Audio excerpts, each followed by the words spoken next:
Hello, everyone. I'm Mystery. And I am the Mortem of the Authenticator, and we're the Duality Man, and we're back after a long, unanticipated hiatus. Yep, that was me. I needed some time to deal with some personal things, and I was taking classes at the time, and a lot of things were just stressing me out. But we're back, and at the appropriate time, She1 has released a video relating to things going on with men.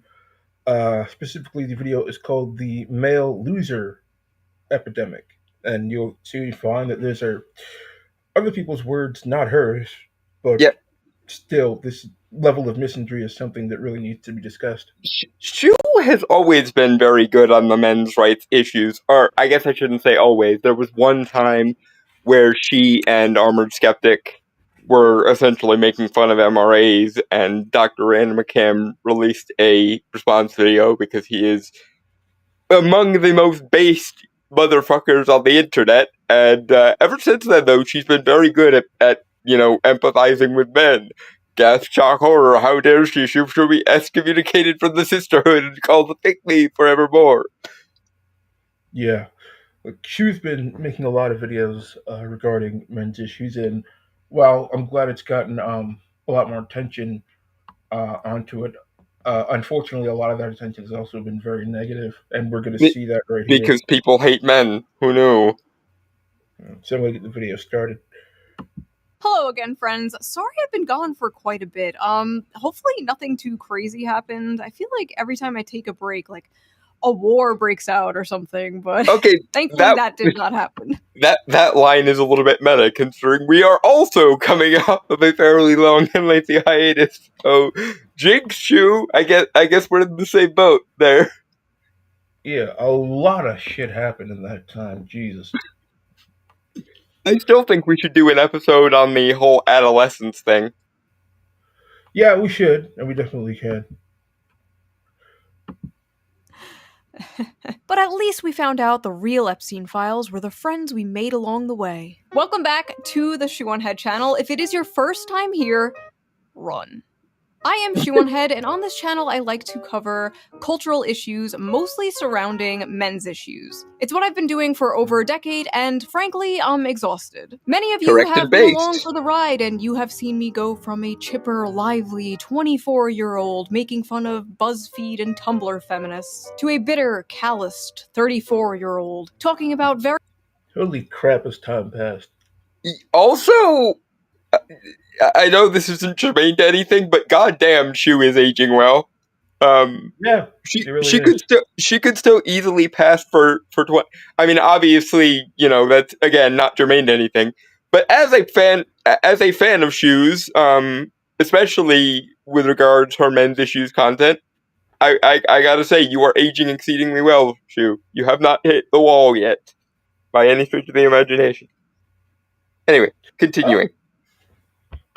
Very real and growing men's issues. One of the main men's issues I have been covering in great detail lately has been the male loneliness epidemic. Yeah, but turns out I was wrong. We don't have a male loneliness epidemic. We have a male loser epidemic. It's not a male loneliness epidemic. No, it's a male mediocrity epidemic. It's a male loser epidemic. The male loser epidemic has gotten so bad that it's honestly so pathetic at this point. Okay. I know Shu's going to address this, but I just want to point this out again for the record. Do we force women's rights and opportunities and identity to be at the whims of what they accomplish with it? No? Well then why in all the fucks does your ability to empathize with men stop as soon as they are not meeting whatever arbitrary hoops you need them to jump through in order to be considered a fully functioning human? This right here is the problem.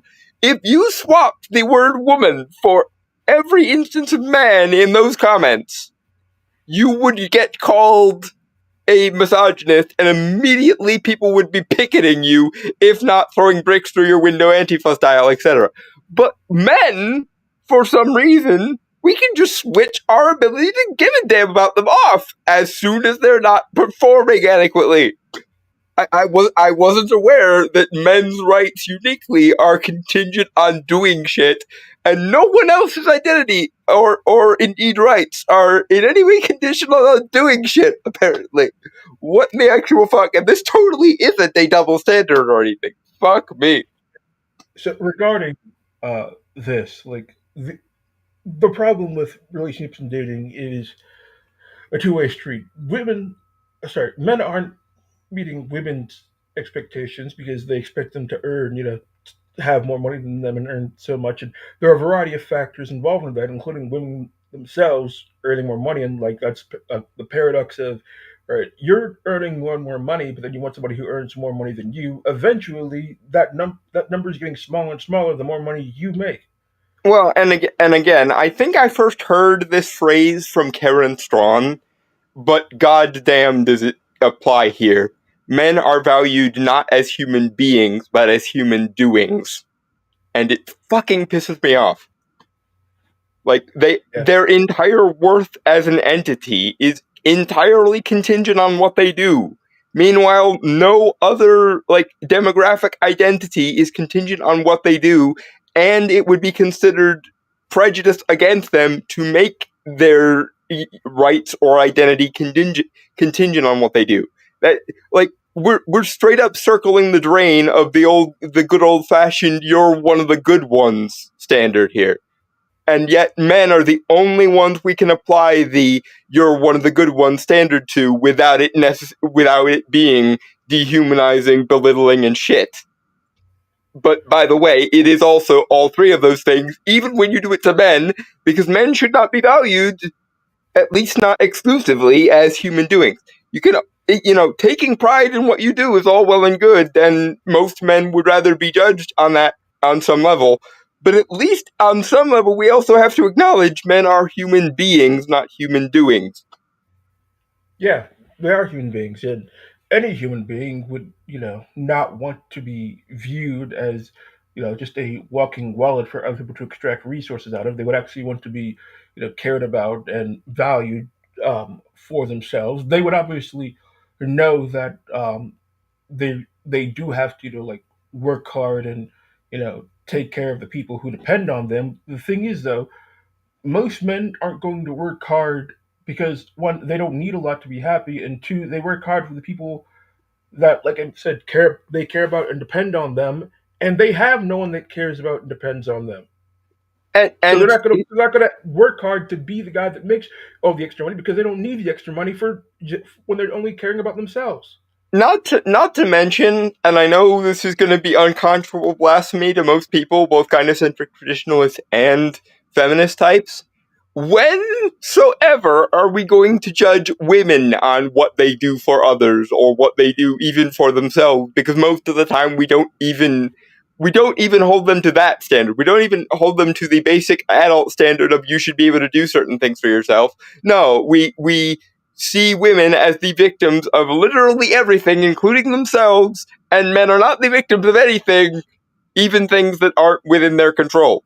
It That's a reminds bit, me of that. It reminds me of that one bear video, not the men versus bear thing, but the video of the man and woman running from the bear, and the guy is outrunning the woman, and a bunch of people in the comments were like, "He should have sacrificed himself or fought the bear. This is why men are such losers, because we don't have men who will risk fighting bears anymore." And I'm like, so you are straight up saying that man's only worth is as a bear chew toy in that circumstance, because he's actively considered a terrible human being for not going full Tarzan on the motherfucker.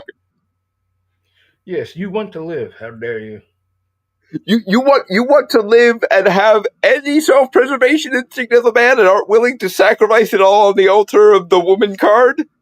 Well, then you are not just nothing. You are a active detriment to the civilization that birthed you. Apparently, Ah, Yeah, there are some situations where I personally would intervene if I saw someone in trouble, but like if it's a like a freaking bear, do I know that person? Because if not, like that's not some shit I can freaking handle. I'm going to die, and in that case, and I'd I'm rather not sorry, die. but and I'm sorry for most men, the answer to bear is run the fuck away, because most men are not champion powerlifters and CrossFit types who can even hope to survive a bare knuckle boxing match with a bear. Even then, their odds are very slim. Yeah, and yet, if you see a bear and you run and you happen to be able to run faster than your significant other because you're a man and men run faster on average, and you don't make yourself the bear's chew toy on her behalf, well, then we'll just take your man card away from you and call you a shit man and probably an incel and probably toxic and probably every other thing in the universe. And mind you, most of the men who could hope to survive a fight with a bear are stoic and therefore, according to feminism and even certain strains of traditionalism, toxically masculine and not vulnerable enough. So do fight the bear and you're overly stoic and toxically masculine. Don't fight the bear, run the fuck away from the bear like a sane human being, and your man card will be stripped from you and we will hold you in contempt for the rest of fucking time. Yeah. So you mentioned before about men being, required to do all these things, them being valued by, the things they do and the responsibilities they have. But you mentioned that nobody asks that of women, right? Right. Well, that actually gets us into this no video. standard that will get you the no true woman card, except for maybe the trans thing, if we're lucky. No, that's actually addressed in a clip in this video. So let's get to it, and I can get to that, and you can actually see. Yep.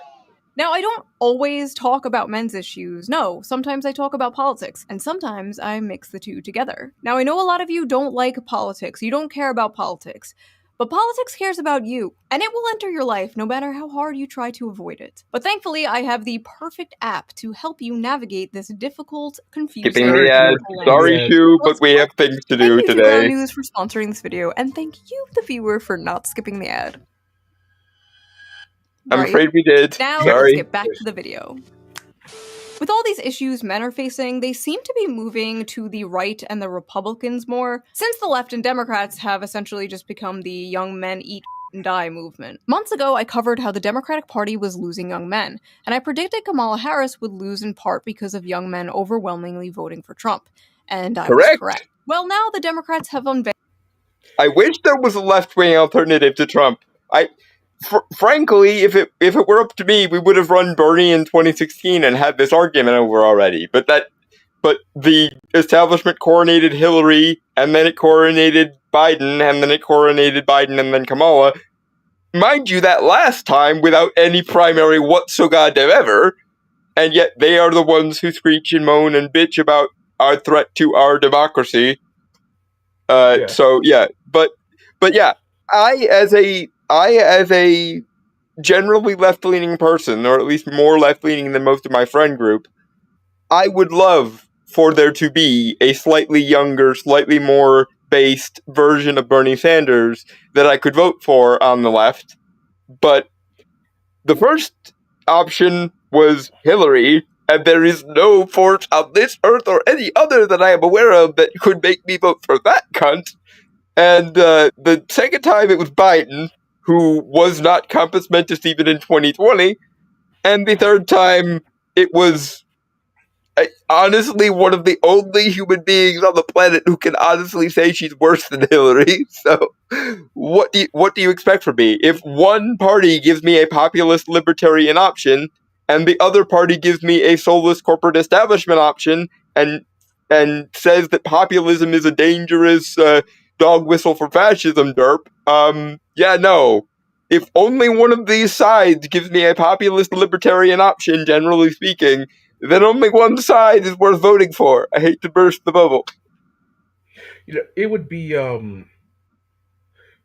interesting if they actually could fund someone, because they've been searching since the election for a, masculine left-wing alternative to try to appeal to men. The fact that they've had this much trouble looking should speak volumes.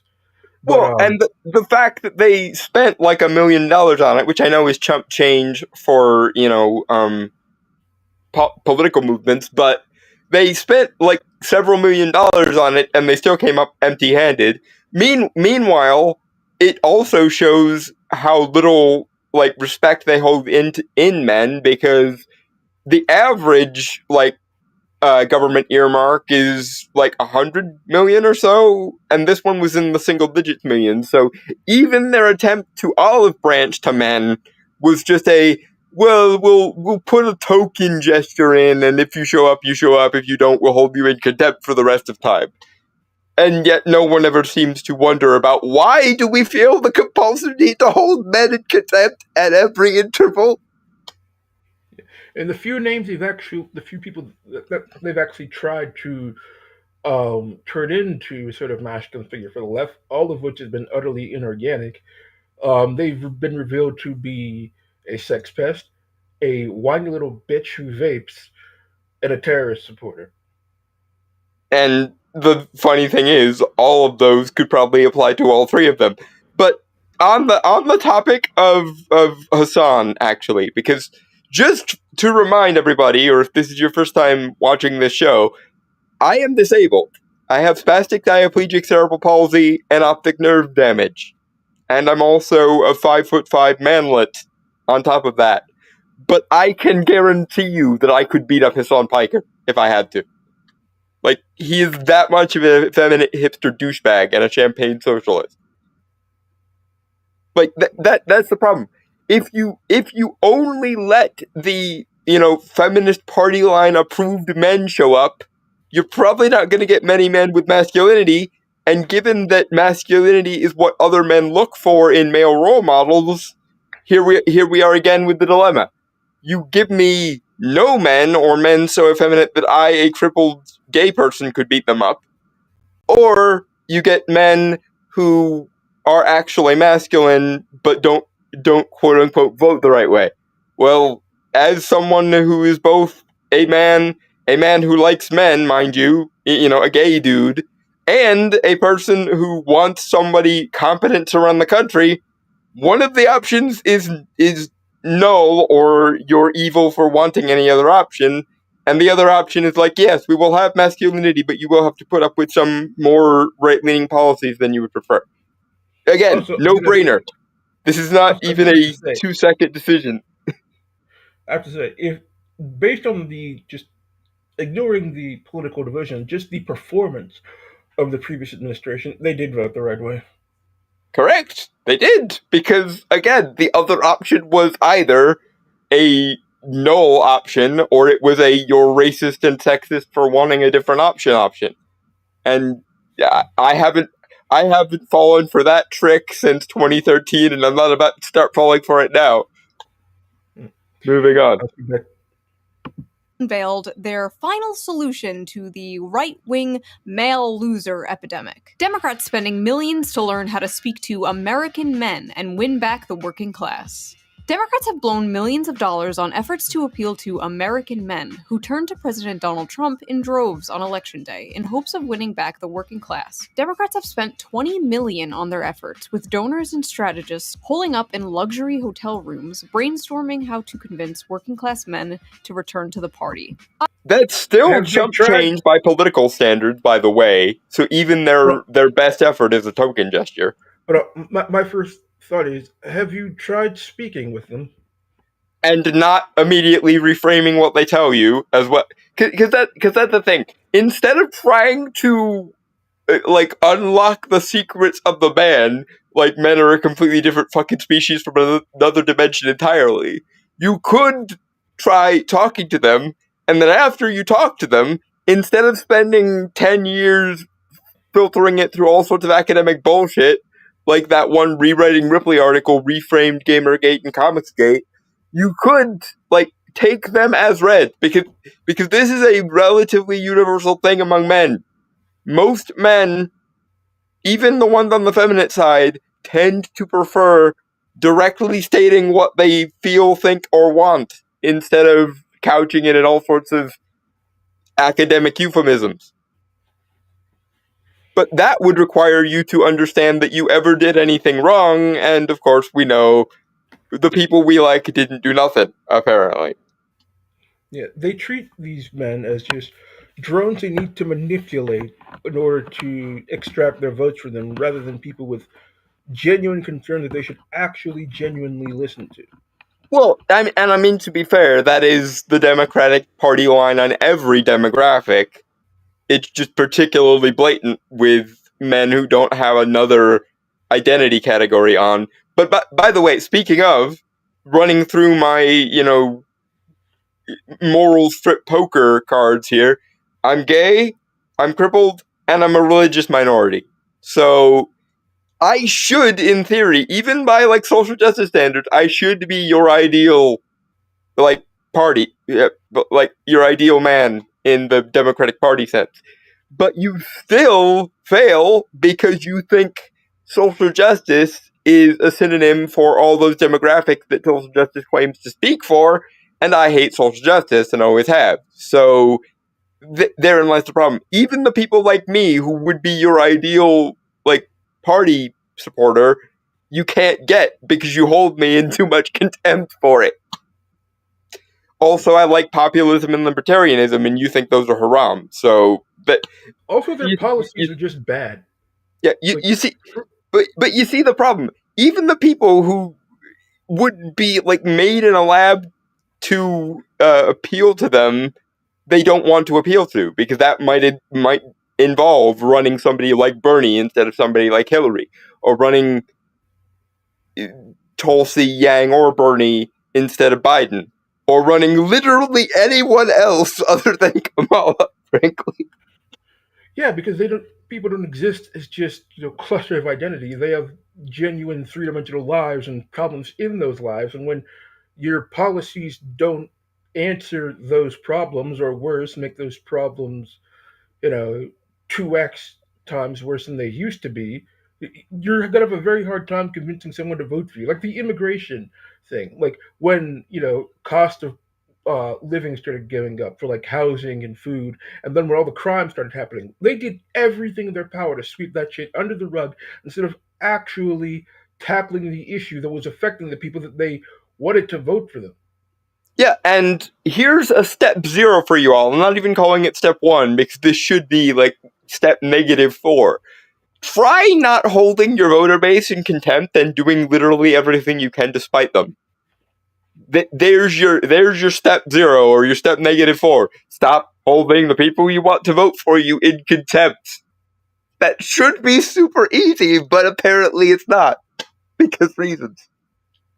Yeah, they want people to have so much empathy for so many other disparate groups, and the people who've been screaming at them for years, saying, "I I have my have own empathy for damn me, goddammit. problems." Yep. So let's get back to the video. Yep. Yes, Yep.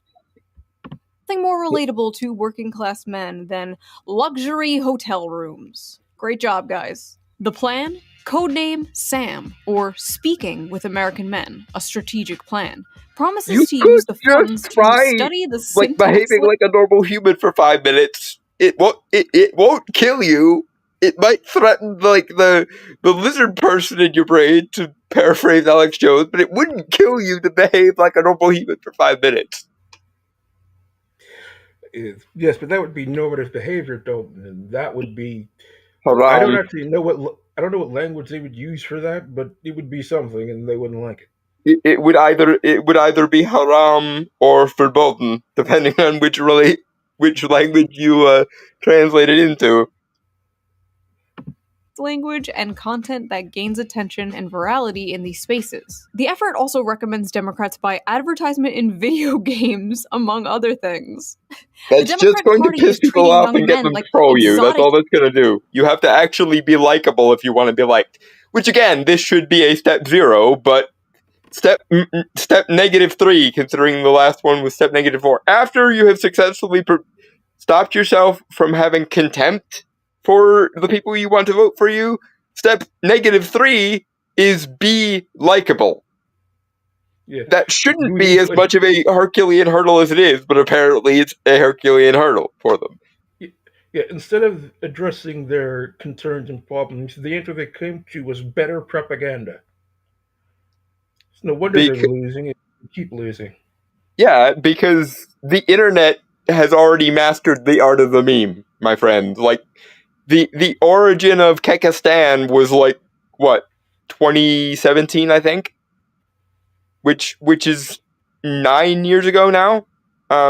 Yeah, no, you are not going to be able to out meme the internet. The internet is the like home turf of memes. It's literally the Bane meme from the third Christopher Nolan Batman movie. You merely adopted the meme. I was born in it, molded by it, etc. Yeah, and it's going to be very hard when their opponents are better at making memes than they are. Because they're more capable of being a likable human and not having contempt for the people they're trying to convince. Which again, these are like negative integers into the steps you need to take here. Moving on. Speaking of, I saw a meme of J.D. Vance. It was actually him of like a 19th century British shoulder with an attractive Indian woman clinging to him. I mean, is that not something men want? I mean, Because also it's extra hilarious because Vance's wife is Indian. lol. Um. Also, speaking with regards to the masculinity and Animals they're physiognomy point, studying. it helps that it helps that JD Vance is 40 but could easily pass for 20, and like a very fit 20 at that. Yeah, like late 20s, early 30s. Yeah, when in actuality he is literally in his early 40s and does not look it. He does not look a day over 25. Now, as you can see here, is the young man in his natural habitat, in a dark, messy cave surrounded by Taco Bell wrappers and empty Mountain Dew bottles. Here is another young man, as you can see. That is not a man. Shoot. But that is Also precisely what dwelling the strategists are thinking, unfortunately, and that's the problem. in a dark cave. This one has dyed his hair blue to scare off potential predators. Unfortunately, it also scares off potential mates. But moving on, here is another. What you Ah! This is I haven't watched Nuxnor in like 2 weeks or so, but I can't wait to see his reaction to this. Yeah, he actually does react to this. It's Yeah, hilarious. he likes Shu a lot, and frequently he and Shu will be on the same page with regards to stuff. So he's going to fanboy out a little bit when he sees this video. I think I'm gonna have to look that up now. Young man, we think. We're not quite sure about this one. We're still studying it. Listen, Democrats. I must know the reactionception that resulted when he reacted to this video. After the stream, I'll show you. Yeah. To do that stupid. Maybe you should, I don't know, actually listen to men. I listen to men for free all the time. All I have to do is read my comment section. Let's see here. Shoe on Head is a perfect example of why we need to repeal the 19th. Greetings from Albania. I hate women so much it's unreal. Ooh, shoo, mommy, milkies, milkies, milkies, mommy, mommy, mommy. One time I got my penis stuck in a soda bottle. Okay, There's nothing in all of human history like internet comment sections. It's a force of nature, I tell you what. Praise Keck. Yeah.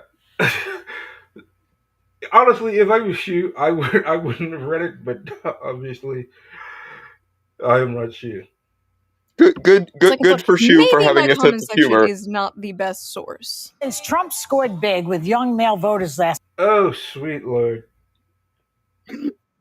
Okay, I think I might have finally found a step one. Do not listen to journos. Ever, under any circumstances whatsoever. No journalists, no activists, please.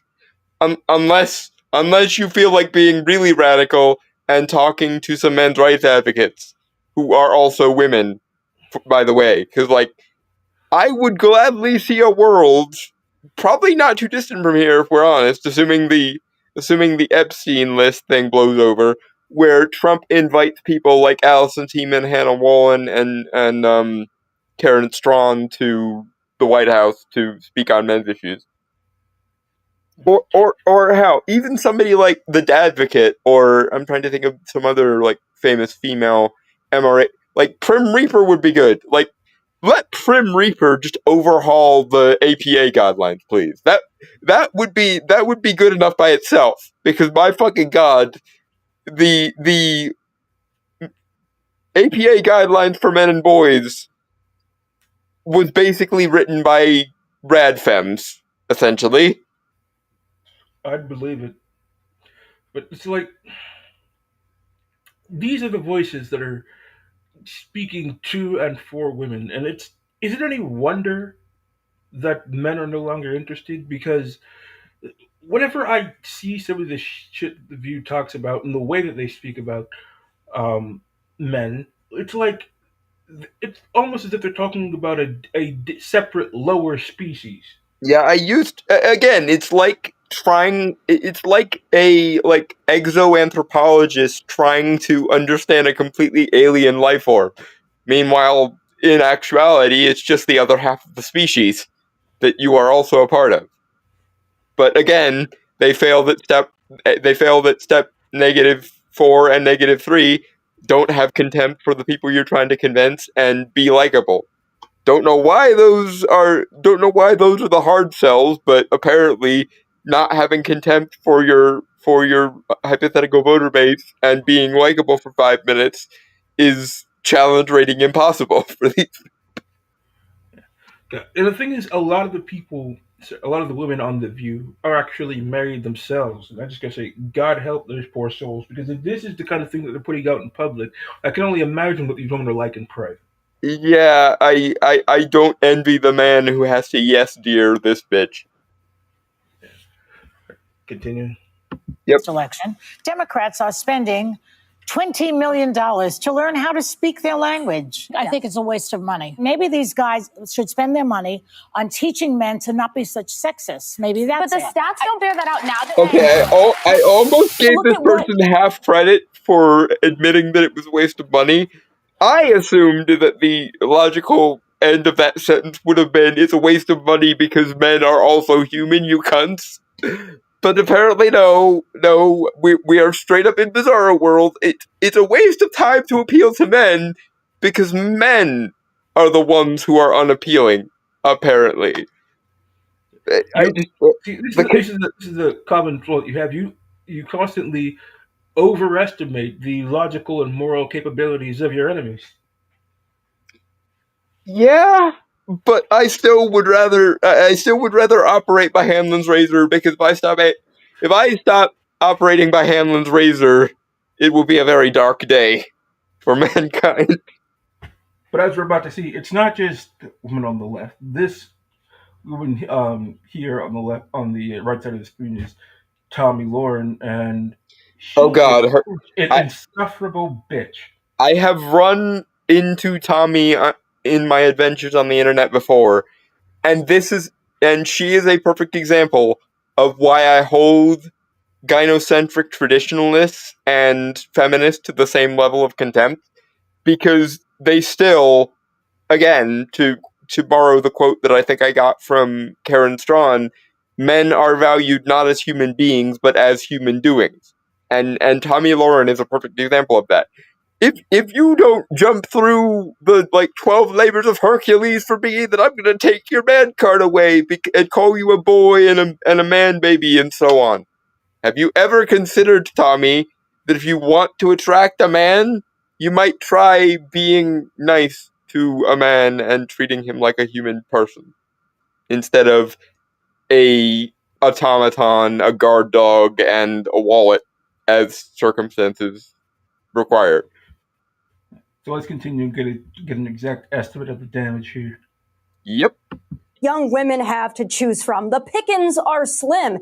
Yes, we might have a feminism problem in America, but it's the feminization of men. There are a lot of young women out there that want to get married. They want to have kids. They want to have stable families. But there are a lot of young men out there who want to live in mama's basement and order DoorDash. Oh.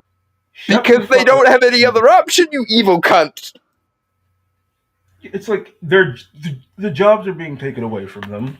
Like, it's extremely difficult to find a to find gainful employment. In fact, it was shown that those entry level jobs that put people on the pathway to make more money, more companies are hiring women for those than men. So men can't even get on the track to make more money because the women are taking those jobs to get on that track. And then when And they make this, hold on, then go when they ahead. can't make this money, it's like bitches like that scream at them and tell them that they're losers, they'll never accomplish anything. And so, like, if they can't get women to date them because they can't make enough money, and they can't make enough money because women are taking the positions that make those money, like, they're gonna get dejected and feel hopeless. It's not that they don't want to; it's that every path forward to try has been taken away from them. Yeah, every other move is an illegal move on the chessboard at this point. But Tommy, again, you are supposed to be a right wing traditionalist, and this is why I have no truck with right wing traditionalism either, because you still are falling into the allegedly feminist trap of men are valuable if and only if they do the right shit that I want them to do for me, and basically this is the problem. So many women see men not as a fellow traveler through life or a person with his own wants, needs, desires, and feelings, but as a expensive appliance that you have to find the right one of that will have the bonus features that you like best. It doesn't even occur to you, Tommy, that men are also humans capable of having bad days, capable of being weak, capable of crying, etc. And to your credit, at least you're consistent in not wanting men to cry, whereas feminists will rant and rave about why aren't men being vulnerable and showing their feelings, and then do dozens of things that will prevent them from doing so. But even that traditionalist attitude of you aren't a man unless you jump through the 12 labors of Hercules that I set before you, and you will be called a boy, you will be called a beta male bitch, you will be called uh, not real man, you'll be called an incel, virgin, etc. You're still doing that thing, you're just doing it with traditionalism. And I'm sorry, but that premise, that gynocentric premise of men are valuable based on what they do, women are valuable inherently, that will always be a problem no matter what framework you slot it into, because it is foundationally wrong and broken and stupid and evil. Also, her freaking attitude is just the absolute worst. What man would possibly want to hitch themselves to someone who behaves that way?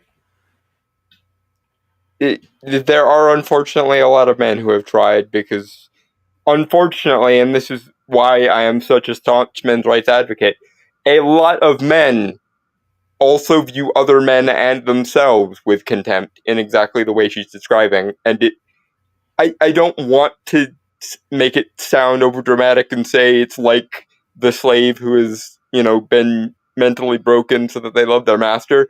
But there are times where I'm like, you guys do know that this situation is never going to get better until you can hold your head held high and say, yes, I have vulnerabilities. Yes, I am a vulnerable person.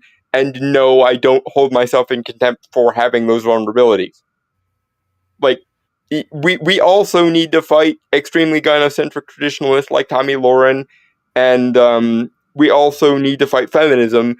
But at least some of the problem is men need to honestly grow up and realize that rather than ignoring your problems for the sake of everybody else all the time, again, there are circumstances where I think that's perfectly reasonable, but rather than do that, and rather than call yourself not a real man if you're vulnerable, men need to stand up and be like, no, this is too far.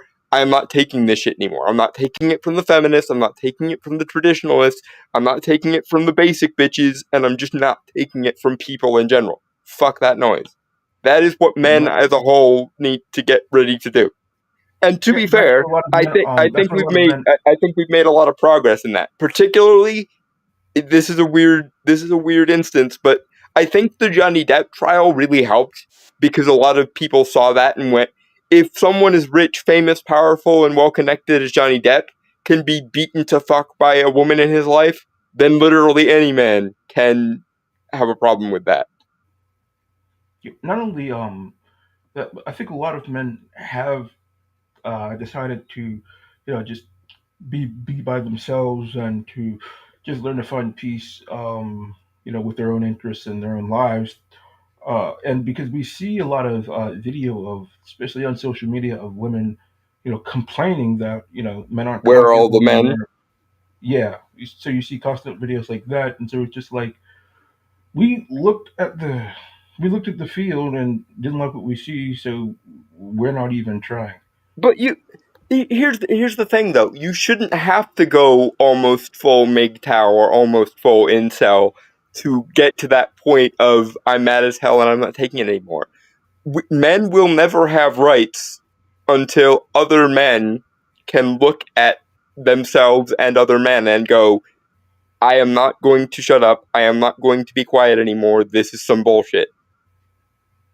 Yeah, and there are more and more guys who are starting to talk like that. In fact, are you familiar with Andrew Wilson? He's the guy who that woman, that borderline bitch used as a piece of human toilet paper, right? Yeah, yeah, that's him. And so, like, he is an Orthodox Christian, and so he is more of a traditionalist, but he does speak about the duty that both men and women have to each other. And one of the things that he'll constantly ask is, all the women on the panel will appear to know, like, what duties men are supposed to have towards Yeah, women, but here's he'll ask the list of bells and whistles we want our expensive appliance to have. Yeah, but he'll ask them, what duties do women have towards men? And every single time it will turn up absolutely blank. And he'll call Well, them out on it, which is good. yeah, because they don't understand the question because of this framing.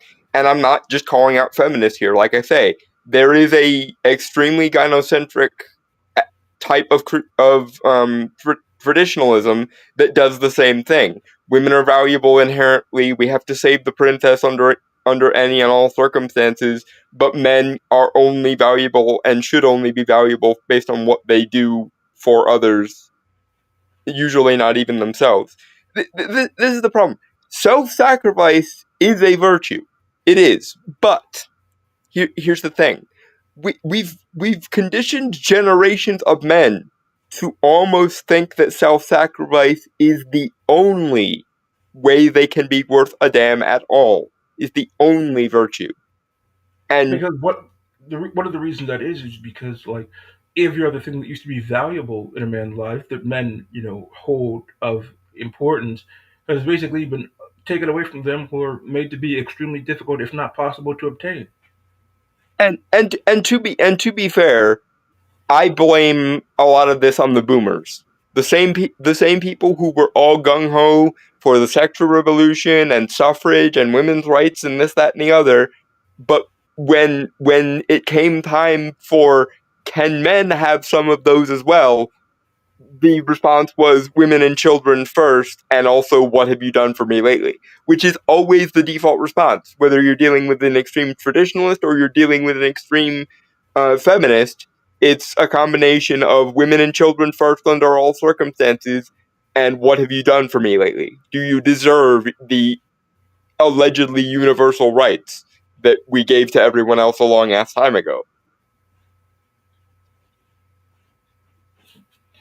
I'm gonna hit play again. Yep. Oh no. The very night I was sitting on my couch writing the script to my video about how the Democrats are spending $20 million to relate to young men, this came on my TV on Fox News. A Tommy Lahren and Laura Ingraham segment about stay-at-home sons, men who still live at home. Literally minutes after this aired, it went absolutely viral on Twitter for not good reasons. So we are going to unpack this piece by piece. Because even though everyone was Honestly, if there's honestly, sometimes it could be smart to stay at home, because if you buying a house is extremely expensive, and the house price to wages disparity is never been higher. And Well, here, also, if you rent, good. that's just basically throwing money down the drain of something you don't own. So if you can stay with your parents and save up money until eventually you can afford one of these overinflated houses, wouldn't that be smarter? Well, here's the other thing. It was historically normal until literally the post Second World War period, for multiple generations of a family to live in the same household. It was normal from like ancient Roman times all the way up through like the 19th century. The only reason why that everyone having their own house and 2.5 kids and white picket fence shit happened was because the GI Bill helped the boomers out and the silent gen out so much that it was now considered normal for every um, individual set of people to have their own household. But but for most of human history, that was not the case, and I think it would help us to remember that that was not the case until the post-war period, because that's the other thing that makes it impossible to reason with older boomers and the few remaining silent gen that there are. They think that the way they grew up has always been the norm, when in actuality, the boomers and silent gen were a historical aberration brought about by the excesses of victory in the Second World War. Yeah, and multiple generations living in a single household is still a very common practice in many parts of the world. Like Yeah, even like immigrants who from like a lot of Spanish speaking countries, like they'll still have multiple generations of families living in the same yeah, home. it was the norm for everyone all throughout history, and only the most affluent Western countries stopped it being a thing. And for most of the world, most of the third world, most of the Middle East, most of Asia, it's still relatively the norm, for example, to have your grandparents and sometimes even great grandparents living with you well into your adulthood years. I'm gonna hit play again. Mocking it Yep. and making fun of it. As far as I saw, nobody was really dissecting it and breaking down exactly why she was so egregiously wrong. So come join me in debunking the male loser epidemic. Because who else better equipped to talk about men's issues than two stupid blonde bimbos? Hold on one second. Three stupid blonde bimbos. Sorry. I love Shu. I love Shu so Left much. out. Alright, let's go. Yeah, Wait. she's I great. need my gamer fuel. See? I do drink it. That one's for you, Tectone. It's a major. Oh, I love Shu so much. She has like this. She has a sense of humor similar to like the nostalgia chick back when that guy with the glasses was still a thing. I think that's why she makes me smile so much, because she's a more based version of the nostalgia chick. Problem. And Speaker Johnson has been talking about those maybe deadbeat folks that are on Medicaid, and maybe some of those folks are the stay-at-home sons. We don't know. But I'll tell you this, leave it to Gen Z to rebrand laziness and social awkwardness as something cutesy, like a stay-at-home son. But Laura, I got to tell you, this is also a big problem when it comes to, I think, declining birth rates, people not getting married and having children. That's a big problem. They blame it on women. Well, look. Tommy, women are generally the people who get to make the choice in heterosexual relationships. I mercifully am gay, and therefore the woman card doesn't work for anyone but my mom for me. But being that as it may, women are the ones who choose the men they choose to couple with, and so it would be very helpful if they were treated as something other than expensive appliances that we have to tolerate the existence of so we can get the give. Also, not But only that, but like it used to be that women would, help the guy that they like, help him to achieve, support him. But now it's more that they want the guy to go out, work his ass off, work extremely hard, sacrifice, and then once he's achieved everything, then he's ready to date her. And it's like, why the fuck would I be with you? Like if I've reached, that level of success, then I'm gonna have my pick of whoever the hell I want. And again, because this is a historical illiteracy that bugs me, Tommy, that everyone moves out of the house when they're 18 and gets their own house thing, that's only been the case in the most affluent of Western countries for the last 70 years or so. Like, your third time great grandparent, your great great grandparent, wouldn't have known what the fuck you were talking about if you mentioned that to him. Because for most of history, even in the Western world, it was normal to have multiple generations of the same family living with you in the same household. It was only the golden age that followed the Second World War that enabled it to be normalized that everyone has their own household. Which, honestly, I'm sitting there and wondering, if we had stuck with the multiple generations living in the same household model, how much more useful could that excess money have been? That money that would have gone into everyone having their own separate household? If we had stuck with the, historical norm model, how much more excess could we have been living in all that time if boomers didn't decide that they hated their parents and needed to be apart from them? Which, granted, that happens with every generation, but typically in most of the world and the Western world for most of history, you grew to, your family members grew together over time. You weren't expected to love them at every conceivable interval. And frankly, I think that was a more stable model, because now, instead of that, what we have is every succeeding generation hating the previous one and doing the exact opposite of what they did, basically out of contempt most of the time. Moving on, though. Look at what young women have to choose from. The pickings are slim. Yes, we might have a feminism problem in America, but it's the feminization of men. There are a lot of young women out there that want to get married. They want to have kids. They want to have stable families. But there are a lot of young men out there who want to live in mama's basement and order DoorDash. And that's why we have declining birth rates and a lot of other problems in society. It's time to go out, get a job. In other words, Tommy, the 80-20 rule is why we are having declining birth rates. Although personally, again, going into the deeper historical weeds here for a second, you do realize, Tommy, that we are coming off two massive baby booms. Both the one that gave us the boomers, hence why they're called boomers, and the slightly smaller baby boom that happened because of the sexual revolution. So, frankly, for me, I don't give a damn about my replacement birth rates, because we would be replacing a number that was too fucking high to begin with.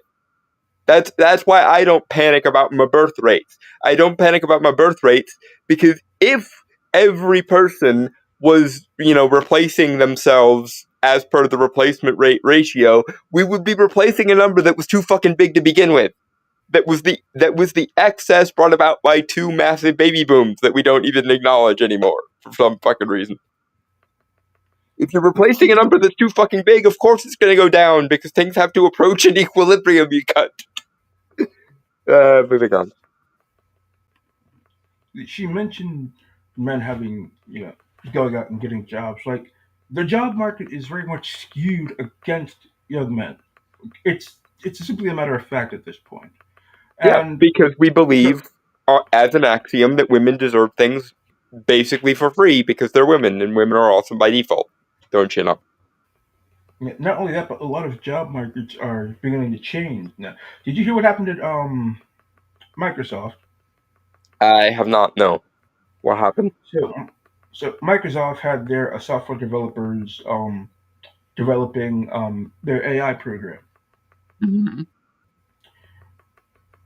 and then they fired all their software developers in favor of the AI program. Uh-huh. So for decades, people have been telling you, just learn the code, just learn the code. Well, congratulations, they've coded themselves out of a fucking job. Yep. And if they weren't such contemptuous fuckwits, I might care. But as it stands, much like the journos that are getting replaced by AI, please enjoy the world's smallest violin. That's just a microcosm of a larger problem. Like the advent of AI is going to cause a lot of jobs to get taken away, and so what's going to happen to other people who um had those jobs before? Like we're going to be into a very real problem where people simply won't be able to get jobs because it's just simply more convenient to hire an AI. Like that's why I'm kind of annoyed, and but I completely understand why certain industries like voice acting are fighting so hard against AI. Now understand, they're a bunch of bastards and bitches, and I freaking hate them because they're constantly Yeah, again, altering if you like weren't such in the contemptuous media. fuckwits, I might give a damn, but unfortunately you are, so I don't. Yeah, if they were less annoying, like I'd stand with them. But like it's things like you where like the coders at Microsoft literally created their own replacement. And so it's the job market is going to be even harder and there's still a lot of companies that have these pro women incentives in place. Not to mention the university system being utterly fucked with regards to men as well, which means that most of the high paying job hell, even most of the moderate paying jobs require a degree of some kind now, and so the more women dominated university structures become, now mind you, it's not going to help them much because university degrees aren't really worth the paper they're printed on anymore because of that backwards neo-Hegelian ideologies like social justice and a bunch of other reasons. But being that as it may, the more women-dominated universities become, the more even entry-level jobs are going to be done by women because they're the only ones that the universities apparently want to serve. And even then, it's difficult because the university system is basically just a money milking machine at this point, and again, not even worth the paper it's printed on for the most part. All right, let's keep going because it's almost been an hour. And we're not even halfway through. Okay. Air, meet people in real life. Let's just get back to basics. So first of all, this stay-at-home son thing is not a real thing. It was a random throwaway, self-deprecating joke some contestant on Jeopardy said. One f***ing guy. Because I guess there's nothing else important going on that they could cover on the news. They literally made this into a fake phenomena so they can on young men. Meanwhile, Democrats are spending millions of dollars trying to win back young men. Oh no, the young men are leaving us in because you see, Shu, the one bad thing that one man does is now applicable to all men. All those great things that people take for granted and don't even notice, men don't get credit for that, even though it's the majority of them doing it. No, but when a man steps out of line, all of a sudden that will be a cudgel used to beat all men. But never will men be thanked for doing all the thankless jobs they do to keep society running, because that's just a given, you see. And when all the good things are givens and all the bad things are rare circumstances that we're going to universalize because it makes more sense in our ideological framework, that will result in the aforementioned contempt and hatred for young men, which will make the problem infinitely worse because the more dejected and hated men feel, the more likely they are to snap, usually by killing themselves. But every 10,000 times or so, one of them might do something to someone else, and then it will be universalized to a problem that all men have, and then we'll repeat the process several dozen times ad infinitum. Yeah, thinking about it, the women treat working class men the same way that the Democratic Party treats illegal immigrants. They want a underclass that does all the work that they don't want to do, so that they can exploit them and reap the benefits without ever actually having to interact with them themselves. Yeah, they want an excuse to weaponize the pores, but they don't want to be honest about their desire to weaponize the pores and live in a champagne socialist bubble. in droves. How do we get them back? Don't worry, I got this. Hey, you fat, lazy, Cheeto dust-covered slobs, f*** you. Nice. Thanks. Yeah, I love you. I love shame, you. shame and contempt are the only moves that either traditionalists or feminists have anymore. And to be honest with you, looking back into history, it worries me how often the shame and contempt strategy worked in previous societies.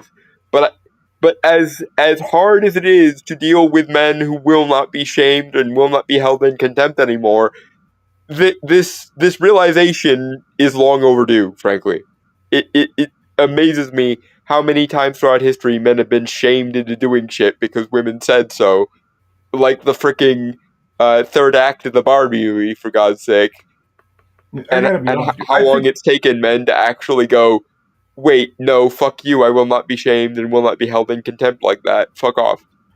I would think this would be a lot more successful if they didn't come for the gamers first. Well, and that's the thing. That was social justice's biggest mistake. Every tyrant throughout history can tell you the one thing you don't fuck with is people's bread and people's circuses. And they came for the bread and circuses first, and they're surprised that almost immediately in 2013, when they started making those sorts of moves, things like Gamergate, Comicsgate, the Fandom Menace, etc. happened. Yeah. Also, they mess with the people who go over their favorite forms of media with an absolutely absurd, near autistic degree. Yeah, and now that their favorite forms of media have been ruined by social justice for 12 years, now they devote that autistic level of detail to bringing down your fucking bullshit. And here we are. Yep.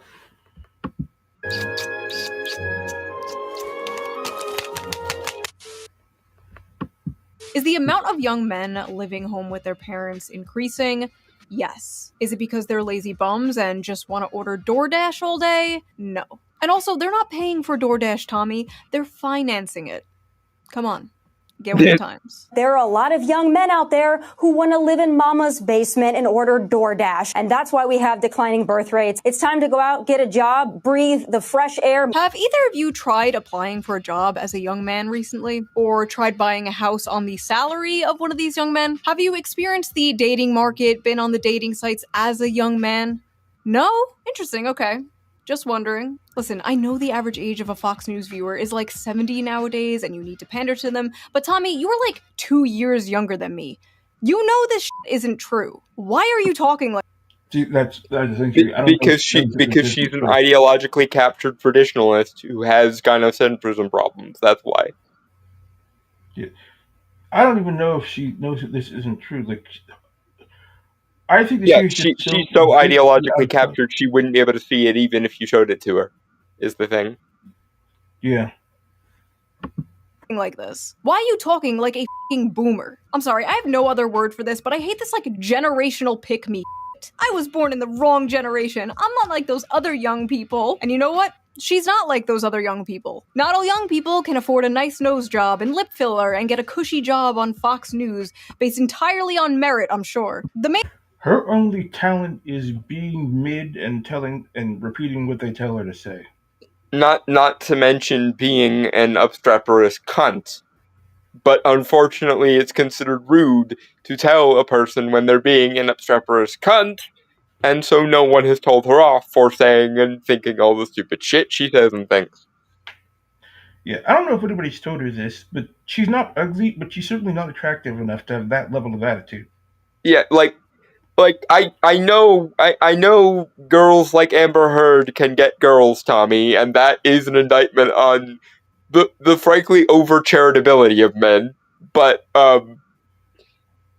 you're not you. I will say this for Amber Heard. I can see why men have put up with her crazy before. I don't think you're pretty enough to be that openly contemptuous. Then again, I'm a gay dude, so the woman card doesn't work on me anyway, and I've never been happier. I mean, honestly, I'd probably sleep with Amber Heard for one night if I had proper protection, and by protection, I mean an escape plan and a new identity. And a hazmat suit, also armor. Yeah. And a stab-proof vest, just in case. Yeah. Definitely. Yeah, definitely that. But The main yeah. problem with this brain dead boomer ass take is not only is it cringe, but it's completely divorced from reality. This slop is specifically designed for people who paid like $5 for a fucking house. And listen, not all boomers, okay? My parents are boomers, they are lovely people. A lot of you guys are boomers, but when the baby boomer generation sends its people, it is not sending their best. They are not sending you. They're sending people who have lots of problems. They're bringing the housing crisis. They're bringing wage stagnation. They're falling for AI-generated photos on Facebook. But some, I assume, are good people. But my god, I truly believe they do not understand I how love you, good they Shu. had it. They could support a family on a single income. A single income from a job that didn't require a college degree. Their leaders didn't prostitute away their economic future for some cheap plastic shit from China. They inherited When they changed um, society and allowed women to come into the workforce en masse, new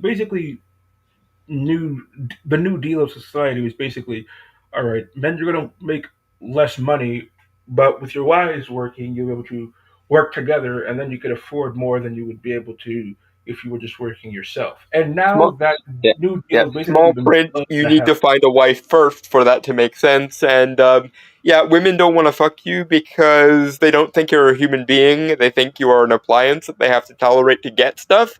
And if you don't give them the appropriate amount of gives, you will die alone and probably take yourself out long before old age ever gets to you. the greatest economy known to man, and they pretend it's a paradise that they earned. I just don't understand, like, why don't boomers and spiritual boomers like Tommy Lauren see people struggling and go, wow, I wish I could fix this. They should have it better than I had it. And you wonder why so many millennials and zoomers don't want kids. I want to make the world a better place for my children. I want to make the world a better place for my children. Ugh. Pull yourself up by your bootstraps, you spoiled brat. Children. Not happening. Well, look at what young women have to choose from. The pickings are slim. Yes, we might have a feminism problem in America, but it's the feminization of feminization, or, I mean, there are suspiciously a lot of far-right femboys, so maybe. But here's the thing, Tammy. There is absolutely no evidence that young women want to start families more than young men. None. In fact, all the data says the exact opposite. Yeah, According to Pew women hate Research, men, and they consider motherhood to be oppressive because a combination of extremely gynocentric traditionalism and extremely gynocentric feminism basically led them to that conclusion, and so now they don't want to be saddled with a man. God forbid being saddled with a child. So It's like they want the benefits of everything without the restraints or responsibilities of anything. yep, they want all of the smooth, and if even a sand-sized pebble of the rough crosses their paths, they will think they're in The Handmaid's Tale or 1984 all of a sudden. Meanwhile, men will literally kill themselves at jobs they hate for the sake of others and for the sake of broader society, and if they can't do so while being a 6'6" Chad, then fuck him, he's an incel because we say so. Like, have you seen the videos online of guys in actual coal mines, like digging through the walls? Like, Yep, holy crap, that looks yep. like fucking Dies a hell. black lung at 40, but helps society. Too bad he was held in contempt by every person who ever crossed his path and hated himself until he died. So, whoops, there goes the neighborhood again. 64% of women younger than 50 say they just don't want to have children. No reason, they just don't want them. Versus 50% of men who say the same. Another study by Archbridge Institute shows the same. 63% of women without children said they have no desire to have a child, while only 50% of men said the same. For men, the most commonly cited factor because they consider the men they would have to sleep with to get said child to be contemptuous, and they consider the motherhood to which that would subject them to also be oppressive. So that it's really not that complicated when you think about it for 5 seconds. If you raise young women with the idea that they are perfect by design and men are everything wrong with the world, they won't want those men. And if you further, when the woman hits puberty, say to the woman, you should be very, very choosy about the man you want and the man you are with, then they will use them for gives and probably still hold them in contempt. And if you tell women, both implicitly and explicitly, that motherhood is an oppressive, barefoot pregnant situation, then they won't want it. And then, boom, we will wind up in a situation where 63% of women hate men, don't want to be with men, and hold the idea of motherhood in contempt because they think it's oppressive. Duh. Yeah. Was personal finance. But among women, the strongest reason not to have a child was their desire to maintain their personal independence. Basically, Selfishness. Just pure selfishness. Well, and it doesn't help that both extreme traditionalists and extreme feminists basically view the mother's role as one of servitude and slavery. And unsurprisingly, when even the people who are trying to convince you to have kids, the traditionalists, are saying, no, it is a kind of slavery, but you should welcome it because it's good for you, then no shit women are gonna tell those traditionalist men to kick rocks.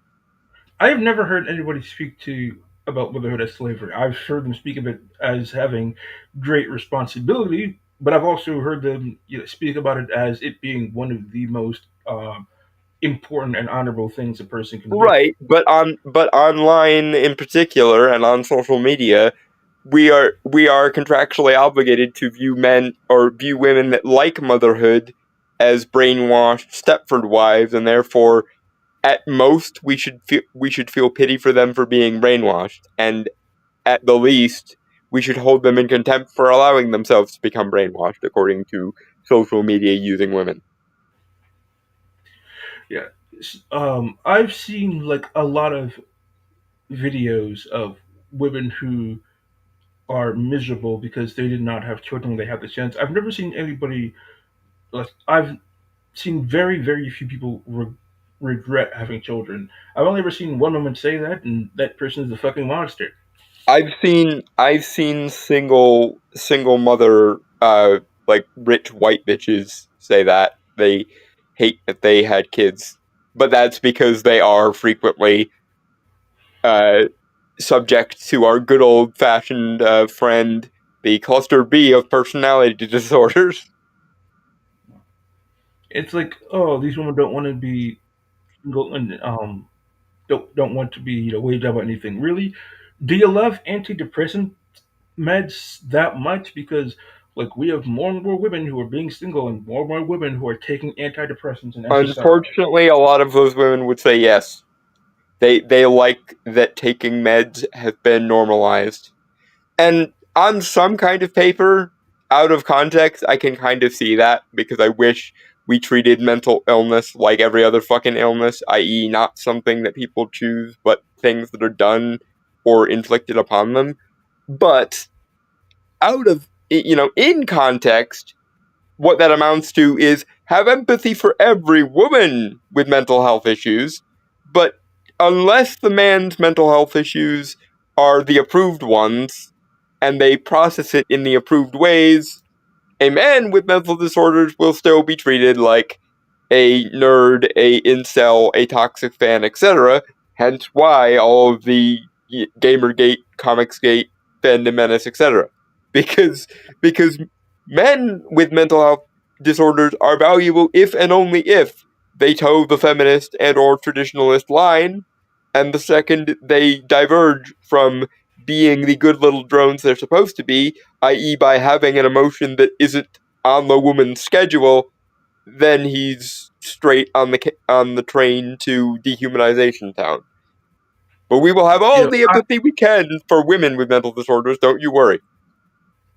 I have empathy for anyone who is either born with some kind of disorder or something was subject subjected to them that caused them to happen. I have empathy for those people. But a lot of this shit is just self inflicted because they were too damn stubborn to actually listen to good advice because they wanted to do what they wanted instead of what was Yeah, actually good for them they and good wanted for all us. of the smooth and none of the rough, and they didn't realize that long-term consequences were a thing. And sometimes the best things in life require you to sacrifice and work for them. Hmm. They don't want to give up their brunch and mimosas. They've been ass blasted with propaganda their whole lives, telling them their lives will be ruined, their bodies will be ruined, they'll never have fun again, they'll be miserable forever if they have children. They'll be And as slaves someone to who their has had a children children, and or their husbands, best etc. decision. Yes, but you see, when they get old, like my grandmother, they have a bunch of people who care about them and will help them and take care of them. Except for these women who will have nobody.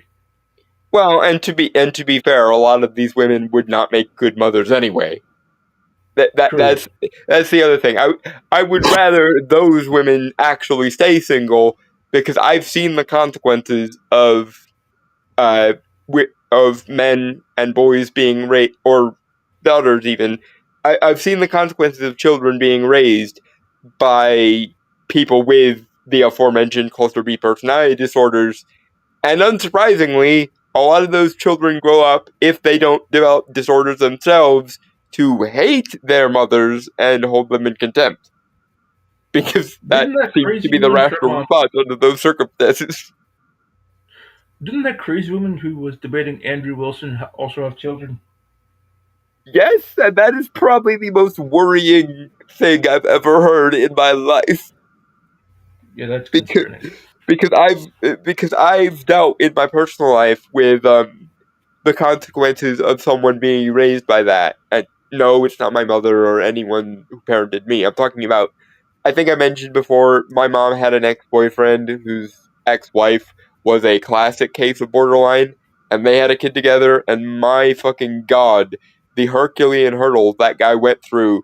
He was an asshole for other reasons, but the Herculean hurdles that guy went through to have access to his kids to make sure that his ex wife didn't fuck their son's head up. Unsuccessfully for the most part, because the situation is rigged and the mother can do no wrong, don't you know? But yeah, it happened. I've ever made. 10/10, highly recommend, would do it again. But yes, this idea that men are the ones primarily responsible for the low birth rates is laughable. We're laughing over here. But honestly, it's not really women or men's fault. There are a lot of factors that play into this. But Tommy, I really gotta ask, is it men or is it you? This is going to be the summer of canceling boys. All of my friends are attractive. All of my friends are successful. All of my friends have something going. This is the thing. When men do something to fuck up, you take their man card away. There is no circumstantial fuck up that women can do that will get them reduced to girls. And here's the other thing. People use woman and girl interchangeably, including women, because for women and girls there is no perceived downgrade from a woman to a girl. But for men, the second he doesn't fit the man box that you've designed for him, he gets downgraded to boy. Never mind, by the way, that etymologically, in the history of the English language, the word for adult male used to be wereman, and the word for an adult woman used to be withman, which is where we get the word wife from, and girl was the unisex term for all children. The term boy specifically referred to servants, indentured servants, and slaves. So, are we going to talk about the fact that etymologically speaking, according to the history of our language, any man who is below the age of puberty is a slave, etymologically speaking?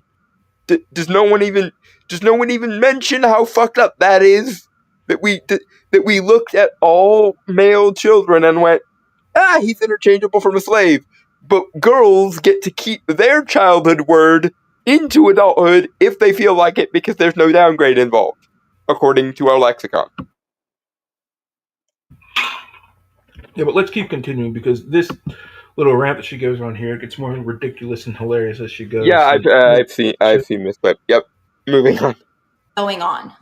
Almost every single one of them have an issue with men. But if all of these women, including myself, are having issues, then I have to think it might not be us. no, it's definitely you.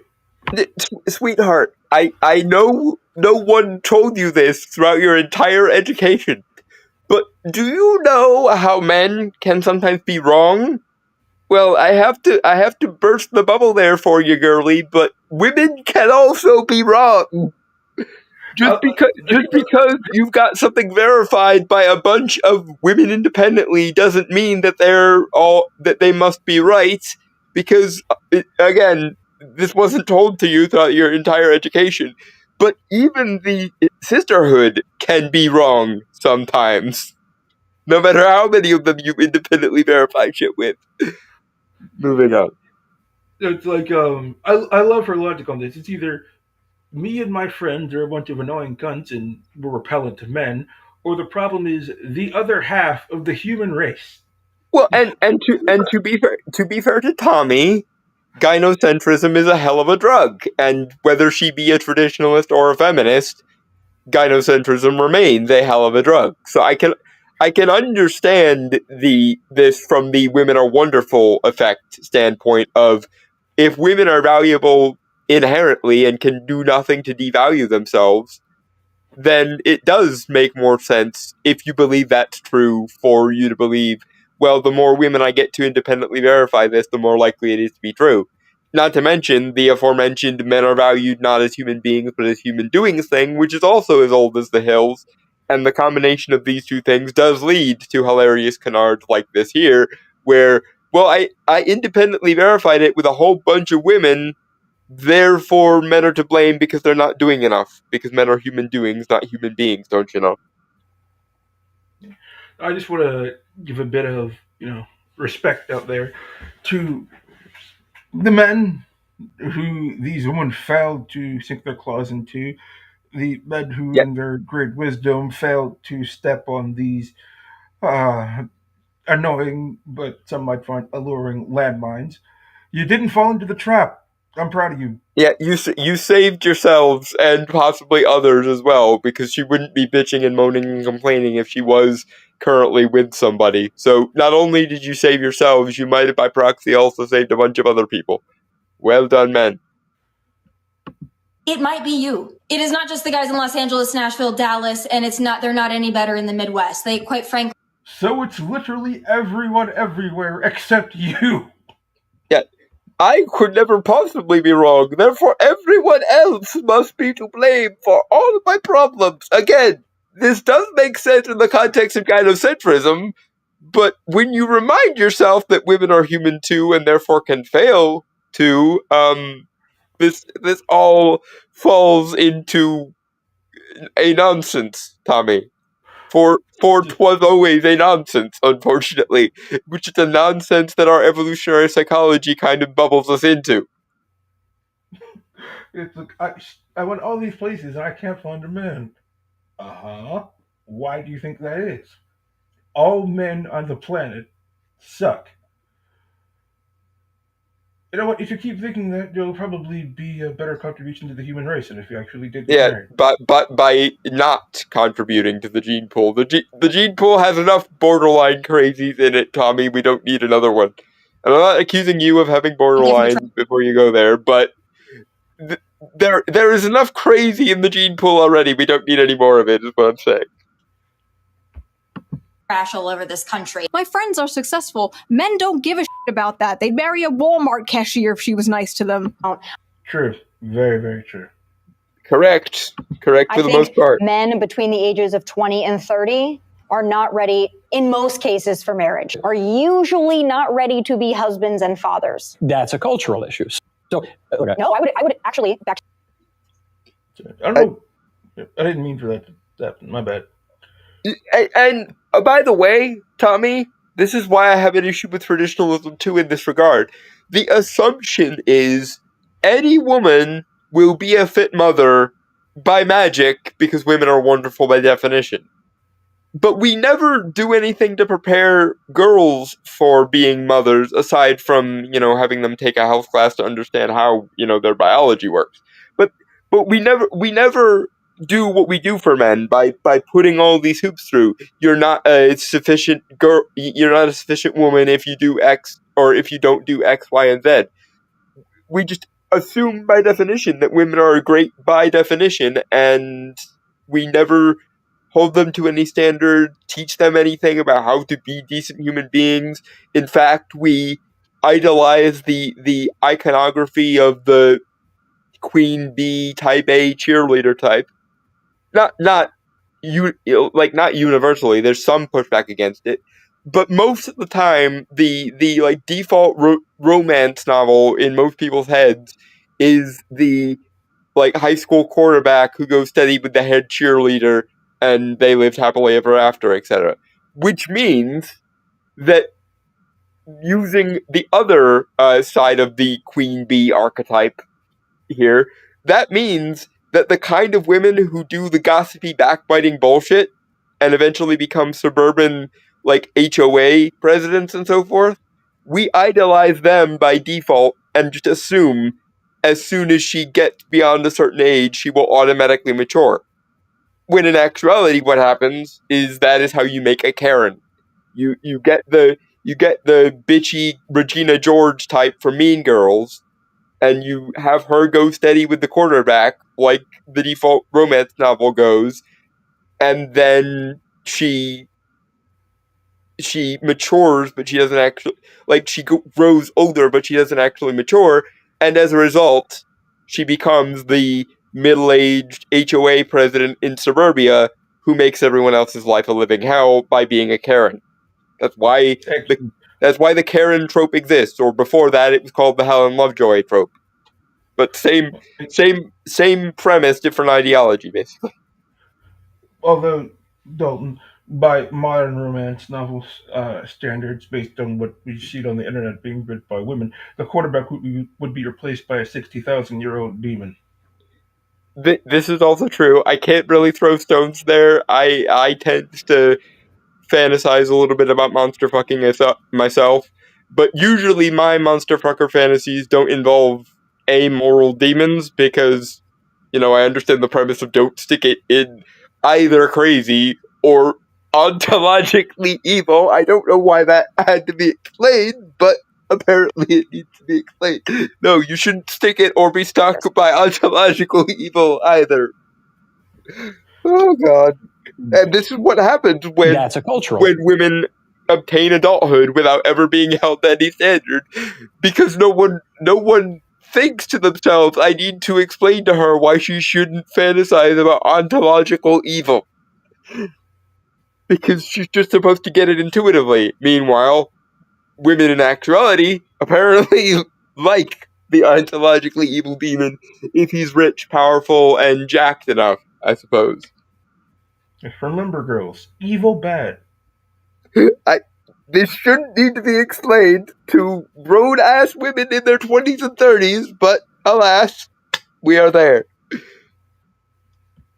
So, look, No, I would actually, back to your point, Yeah. I think it's a biological thing.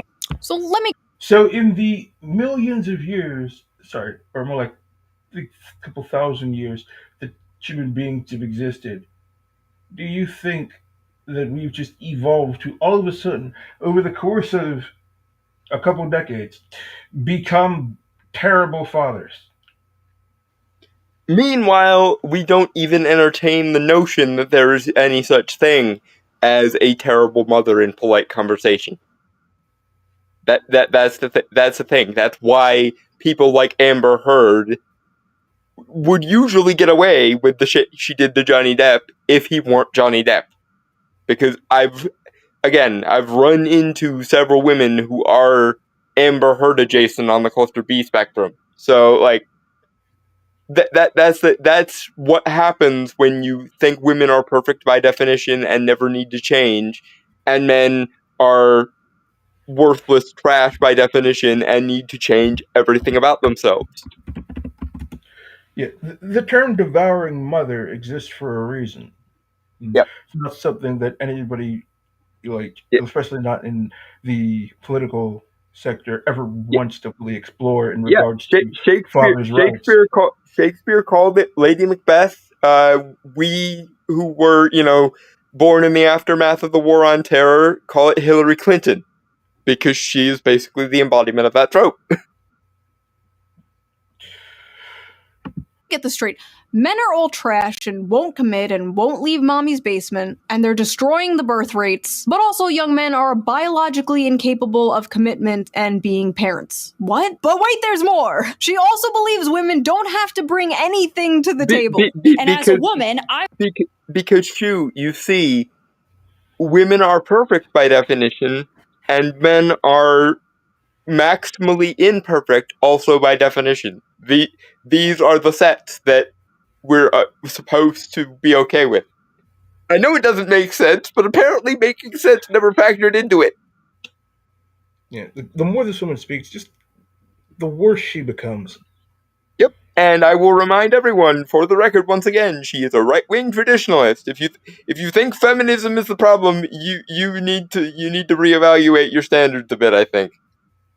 Because traditionalist women will do this too, as long as they're allowed to think that men are shit by definition, and women are also perfect by definition.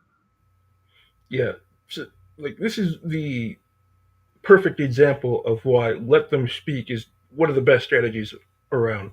Yeah. Also, I will remind everyone, for the record, don't stick it in crazy.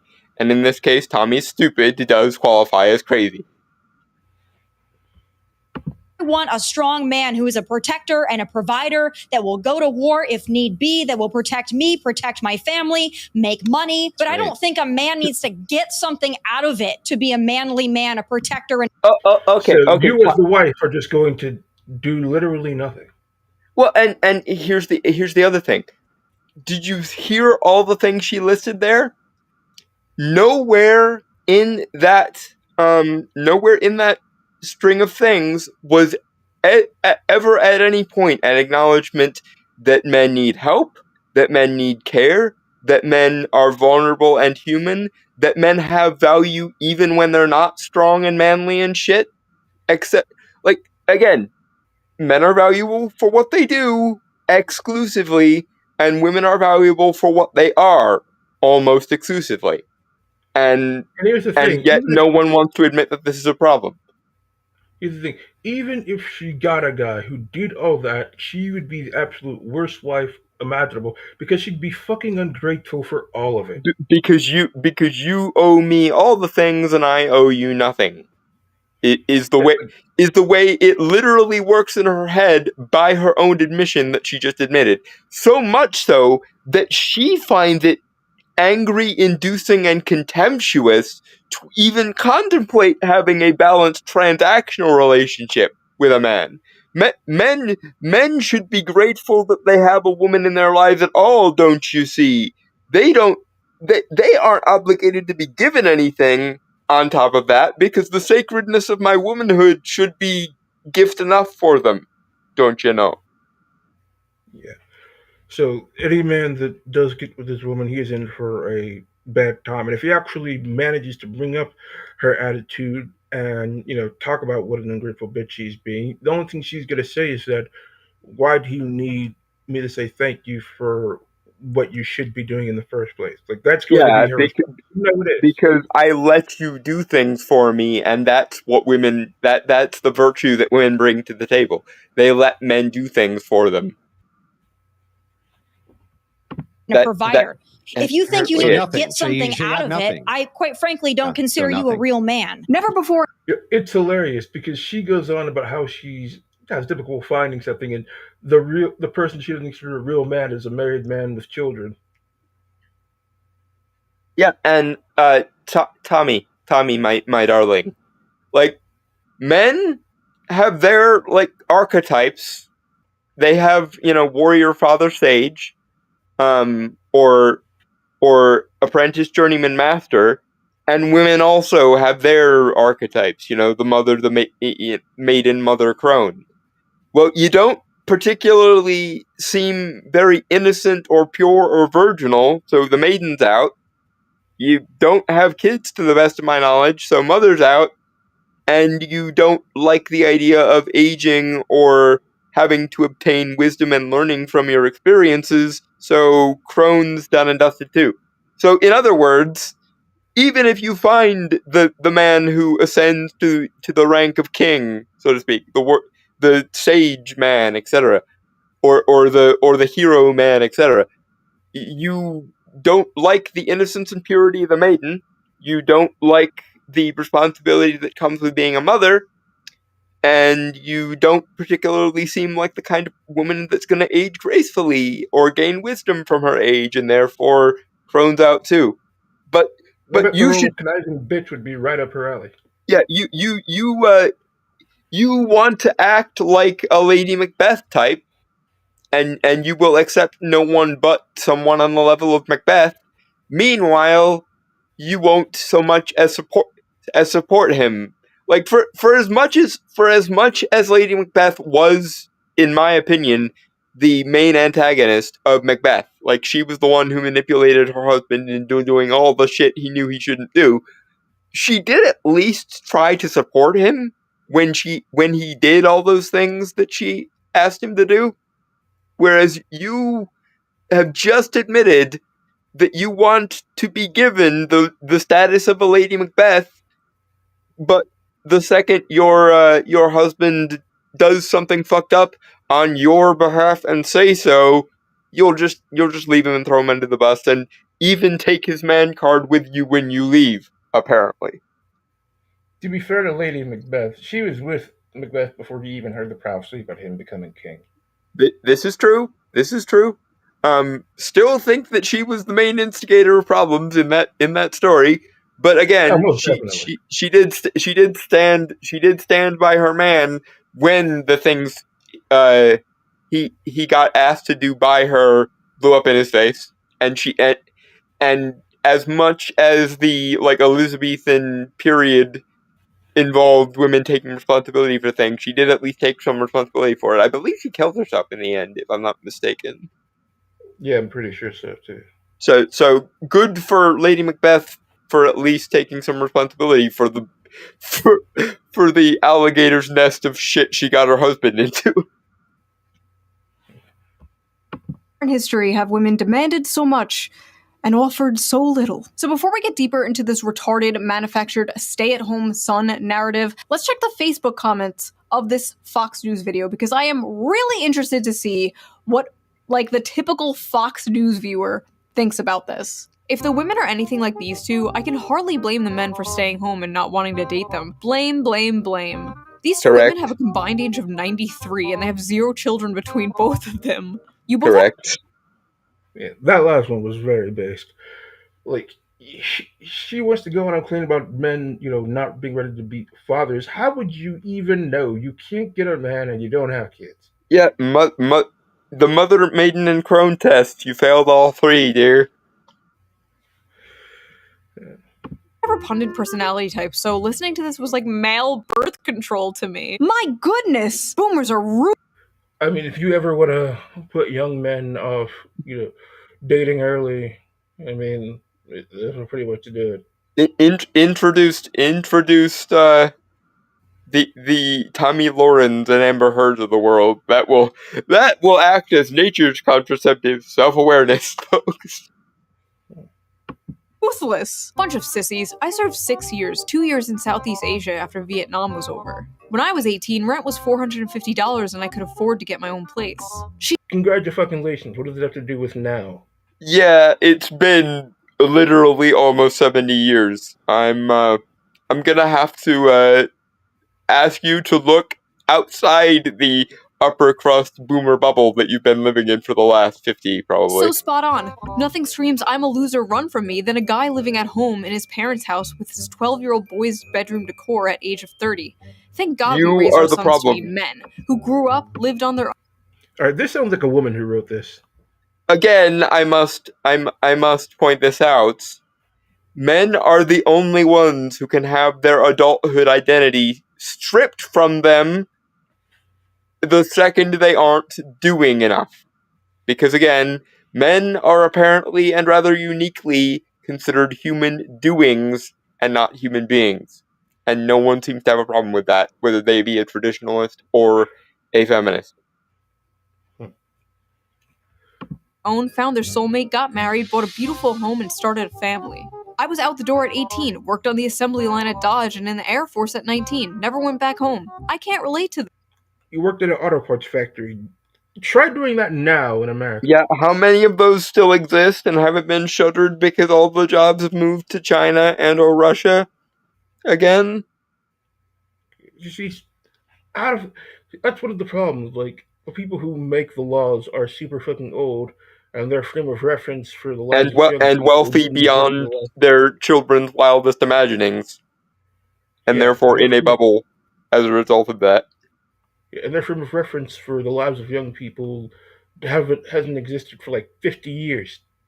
Yeah, I think both of these bitchy comments have come from people who were children in what, the 1960s? Like, you know, these are people who probably remember going to Woodstock, most likely. And the 60-year anniversary of Doctor Who, which came out in 1963, was 2 years ago. So, someone do the math on that, please. I've not watched Doctor Who in so long. I came back for the 60th anniversary because I heard the baddie in that one was going to be the Celestial Toymaker, and he hasn't shown up since the first Doctor's era.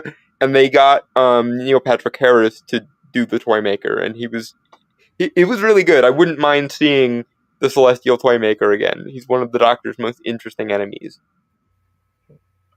This. Yes, we know you people can't relate. We know. But the world has changed. Why can't you people get this through your heads? I will never let my sons stay home. I'm trying to push them out of the nest. Okay, I really gotta ask, is this an Anglo thing? Immediately kicking your kid out when they turn 18 years old? My Mediterranean mind cannot comprehend this. Yes, And honestly, yes, Shu, it is. Leave home, It's leave been his that way mother's for the cooking. last 70 years. It's been that way since the post-war years, Shu. I already explained that it's not been the norm for any other culture, and it wasn't the norm for Western society either before the excess of World War II after the fact. But yeah, no, it is very much an Anglo thing. Yeah, see, my family wouldn't do that. There have been many years before where I was upset that I couldn't afford to get my own place and make it on my own. But at the very least, I knew my family would never allow me to be homeless. Yeah, my mom didn't like put any sort of pressure on us to leave either. In fact, when she and my brother had a fight because his girlfriend was wrapping her around her middle finger, or wrapping him around her little finger, she actually like cried for several weeks because he left. So, and he's probably the youngest of us. So if anything, this isn't true of my mother either, but it is very common among the like Anglosphere post World War II. For a woman who probably can't cook. Not me, though. Personally, I can cook amazing homemade meals. I'll have you know I am a great trad wife. Oh, shoot. Small point. There is small point, Shu. There is no reason on this earth why you would use a microwave instead of an air fryer in 2025. They cook so much better than a microwave, and they're usually cheaper than your average microwave. Let this be a lesson to all the young men and young ladies out there. Don't waste money on a microwave when you can have an air fryer. The only thing microwaves are good for is making popcorn at this point. I mean, there also do steamable bags of vegetables that go in the microwave. Yeah, but even those you probably could do in an air fryer. You just have to adjust the time around a little bit. But I don't like those. I know it's a meme at this point, but I don't like those dinosaur-shaped chicken nuggets. Is that even real chicken? I've never had them, and I'm kind of annoyed that I don't remember ever having them when I was a kid, because they seem like a fun thing that could have existed, but I've always just had regular chicken nuggets. Granted, I've had a lot of chicken nuggets over my lifetime, but they've never been the dino shaped ones. I've had some really good ones and some really bad ones, and like the worst ones are the ones where you bite into it and you can tell, like, this isn't real. It's only halfway cooked through. No, it's not even like real like chicken meat. It's like this mashed blended. Right, it's the connective tissue left over from actually butchering the chicken, probably. Yeah, and it's friggin' nasty. The ones with real chicken on them are actually really good. Mm-hmm. Now, unfortunately, Tommy Lauren wasn't the only one pushing this stupid lazy young men go get a job bullshit. Mike Johnson did it referencing 29-year-old men playing video games all day. Steve Scalise did it with 35-year-old men playing video games all day. And just the other night, I saw this on my TV. Okay, for the record, record, I will be 29 until next Friday, because next Friday is my birthday. And so you, sir, may take it up with my ass on this point. Yeah. Look, it's not a matter. But the best way I can describe it is there's one guy on the Lotus Eaters. I forget which video it was, but he said the problem with men and women dating is that video games got better and they got worse. I mean, based. I don't know which one that was. Probably strikes me as something that dark-haired fellow there, not the Greek one, the Dan, I think his name is. Huh? Do they have a guy named Dan? I think that's his name. Yeah, he's the older guy with brown hair. I meant the younger guy who has an anthropology background. I just don't remember his name off the top of my head. The one I like the least is the like He-Man looking motherfucker, Harry. I think he frequently says absolutely retarded traditionalist shit, and I just can't. Like every time he's on a video, I'm clenching, waiting for him to say something utterly cringy. But yeah, but that really is the best summation of the reality of the guys who stay home and play video games. Video games got better and women got worse. Granted, the AAA industry is trying their damnedest to solve that problem by making video games increasingly shit.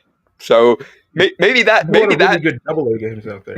Maybe that's been the stealth move of the HR hag all along. They realized that if they make every form of entertainment indescribably shit, men will have nothing better to do than try to jump through all the hoops women have for them. Unfortunately for them, Japan exists and South Korea exists, so I think we'll be safe for a little while longer yet. Headline got our attention. The new dream job for young men: stay-at-home son. It's a phrase that's taken off since 27-year-old Brendan Leo won $59,000 on Jeopardy. And he has a master's degree in political science, but he's unemployed. Grow up, get a job. Is it that he didn't want a job, or that he could not find a job? Or was it simply that he was a smart enough guy that he realized he could make it on Jeopardy and therefore didn't feel like he needed to clock in at a useless 9-to-5 corporate stooge job?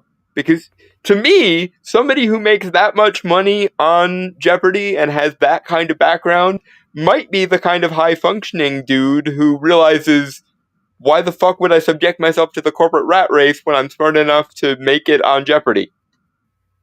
Which he did, in fact, make. So, if that was his thought process, I'm not saying it was, but if that was his thought process, if he were the kind of iconoclast who went, fuck the system, I'm going to find another way to make money and actually put my skills to use, he was, in fact, not wrong. He got $500,000, I think he said. So, and no, usually it was only $59,000. Oh, well, either way, that's still, what, a year's income, maybe? So, yeah. More so if you stretch it. So, he clearly was smart enough to make it on Jeopardy multiple times, and he had several degrees. So, he wasn't wrong if he was the kind of iconoclastic genius who says, fuck the system, I'm going to find a way to game this shit. Yeah. Which, by the way, is a correct and based move if you can manage it. Wife, build a family. Just get a wife, bro. Just get a job, bro. Oh, get a job? Yeah. Just get a job? Why don't I strap on my job helmet and squeeze down into a job cannon and fire off into Jobland? We're jobs, bro, on jobbies! That reminds me of the scene from American Psycho, where Patrick Bateman comes across the homeless guy living in the alley, and he asks him why he's so hungry, why doesn't he just get a job, and then he kills him. And I would remind people that Patrick Bateman was the villain in Psycho. So maybe you shouldn't agree with a fictional narrative portrayal of a sociopath, like word for fucking word. It would be helpful if the people we trust to deliver our news weren't remorseless sociopaths and or stupid cunts. Usually both. Remorseless, sociopathic, stupid cunts is the journo template in 2025. You do not hate the media. You do not hate the media enough, as Nux would say. Not only we talked about AI taking away people's jobs, but I've learned that what some companies will do is that they will create fake job postings in order to make it look like their company is Yeah, I actually hate this growing, shit. when they have no intention of actually hiring anybody for those positions. It's fucking cruel. Yep. And they'll make people do like interviews and stuff before telling them that too. That's the really fucked up shit. They will call them back acting like they got the job, or at least coming in for a follow-up interview. And then after they've done the follow-up interview, they would go, "Oh, you're perfect if we did actually have this job. Unfortunately," and it's gone. Like the South Park meme. Out of fashion with Republicans, because it seems even they know the approved safe demographic to go after now, because it's very obvious what demographic they are talking about when they say young men in their basements playing video games. This just get a job lazy attitude is not surprising, but it's especially funny coming from Fox News of all places. Fox News that spends so much time yapping about immigrants taking American jobs. Fox News will talk for years about how Americans are being screwed out of the workforce. But when That's this a very issue good manifests point, itself actually. in Gen Z, suddenly Yeah. When you know the immigrants are, to borrow another South Park meme, Turkin or Jerbs, you should not be surprised that once those Jerbs get taken, they're not there anymore. That's how jobs work. Once they're taken, they're taken. And unless the person quits or gets fired, they keep that Jerb. Yeah. Leaving all the other people in the country, many of whom were actual citizens, going, well, darn it, they took our jobs. Yeah. Not only that, but one of the things that I, did not consider previously is that oftentimes the barrier to entry for a position will be the approval of HR, and who runs the vast majority of HR departments? That would be middle-aged, social justice educated Harridans, and or Karens, and or the Helen Lovejoy archetypes. Yeah, so that's going to make it even harder for young men to get gainful employment. Like, neither of us is getting employed by a corporate stooge position anytime soon, because God forbid they see us on social media. They'd freaking moral failure. Flash a cross at us like we were vampires, I think. Of course, the cross would have to be inverted so as to not evoke Christian imagery, but... Well, I'm actually going to be leaving my job eventually because I'm going back to university with the help of my godfather. So hopefully I can get a better paying job, because unfortunately the piece of shit job I got now doesn't pay us nearly what we're worth, and the conditions there are becoming increasingly unsustainable. So, and I'm working on getting the government disability shit through. Unfortunately, that relies upon the efficiency and pace of government bureaucrats, so I don't foresee that solving itself anytime soon. You know what I recently saw online is that Javier Milei is having all of his government workers take an aptitude test, and if they fail, they're gone. Again, that is based, and in addition to Doge, because Doge is also correct and based, I would like to see that exported here. There's a lot of things from Mr. Millet, or I guess Senor Millet, that I want to see exported here. Like I want like Viktor Orban from Hungary, Trump, Javier Milei, and Bukele over in El Salvador to basically become like the anti-UN. Like if the UN and the EU in particular are the like axis of evil, I want the justice friends of politicians to assemble. Also, when and if Rupert Lowe becomes elected in the UK as Prime Minister, no, I don't mean Farage, because Farage is a fuckwit. But if Rupert Lowe manages to ever become Prime Minister, he can also join the axis of the good guys there. The thing with Trump succeeding on a lot of his mandate is that the man has to fight tooth and fucking nail to get anything done because someone's going to throw up a lawsuit or a district court judge is going to throw up a block or something. It is just like Jesus Christ. Yeah, I think it was V who said this. He shouldn't have wasted time becoming president. What he should really do is become a district court judge from nowhere in particular. Because apparently that wields more power than the president when it suits them. I've heard that most of the injunctions, I think over half of the injunctions that have been issued in the entire history of America have been issued against Trump. Because they literally have no other moves, and even that move is slowly but surely wearing thin, mercifully. Sooner or later, you're going to have to deal with Vance, and you won't even have the age card to play at that point. Because, again, the guy's 40, looks like he's 20. And you can't claim racism because he's married to an Indian wife. They'll do it anyway, and then immediately own themselves, but it's always fun watching idiots own themselves, so I will bring the popcorn, I suppose.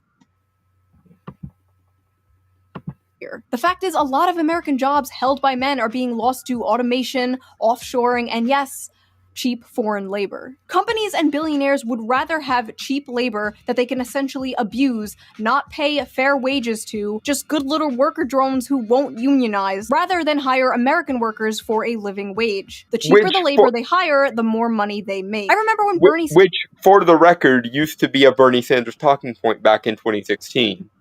And he was correct when he said it. And he would still be correct if he hadn't stopped saying it for some reason, because people in his own party accused him of being racist. Even though he was correct that foreign labor is a Koch brothers or broader corporate conspiracy. That is true, and it's true no matter if it's a Republican or Democrat saying it, because it is true. Like, verifiably, provably true. Frankly, people like Bernie should continue saying it. Conspiracy. Open borders. That's a Koch brothers proposal, which says essentially there is no United States. But it would make a lot of the global poor richer, wouldn't it? And it'd make everybody in America poor. Then you're doing away with never mind. I guess you one upped me. I guess Jinx, June. It was we were sharing the same brain cell for a second there. Yeah, I was waiting for you to stop just so we could get to that clip because because like you were like 30 seconds too early. I again, this is why apparently both me and Nuxnor frequently do the like sharing of the same brain cell thing. Well done, June. Jinx. I owe you a soda if we ever meet in real life. I don't expect we will, but I will gladly buy you whatsoever drink you like for that. Guy go. A lot of these jobs being taken are jobs traditionally held by men, like construction and factory jobs, manual labor work. But it's not just manual labor jobs, it's also the tech industry and business industry, which are careers also mainly held by men. There are many examples of this, such as Microsoft recently cutting thousands of American workers while requesting 14,000 more H-1B workers. Yeah, and this is before they cut off a bunch of people in favor of their new AI program. Surprising no one, Bill Gates is an evil fucker, but just so that I can have the pleasure of saying it again, Bill Gates, thou art an evil fucker for doing shit like this. This year. Some of those job positions include data scientists, which are 70% men, software developers, which are 80% men, and electronic engineers, which are 90% men, and many more. Are they firing any of the middle management HR Karens? No, and see, this is the insidious genius of the HR thing, because they have enough power to basically do whatever they want with the corporate apparatus, but they don't have so much overt on paper power so that it's them who gets in trouble when the heads start rolling. This is in many ways a microcosm of the lie of feminism and the suffragettes back in the day to begin with.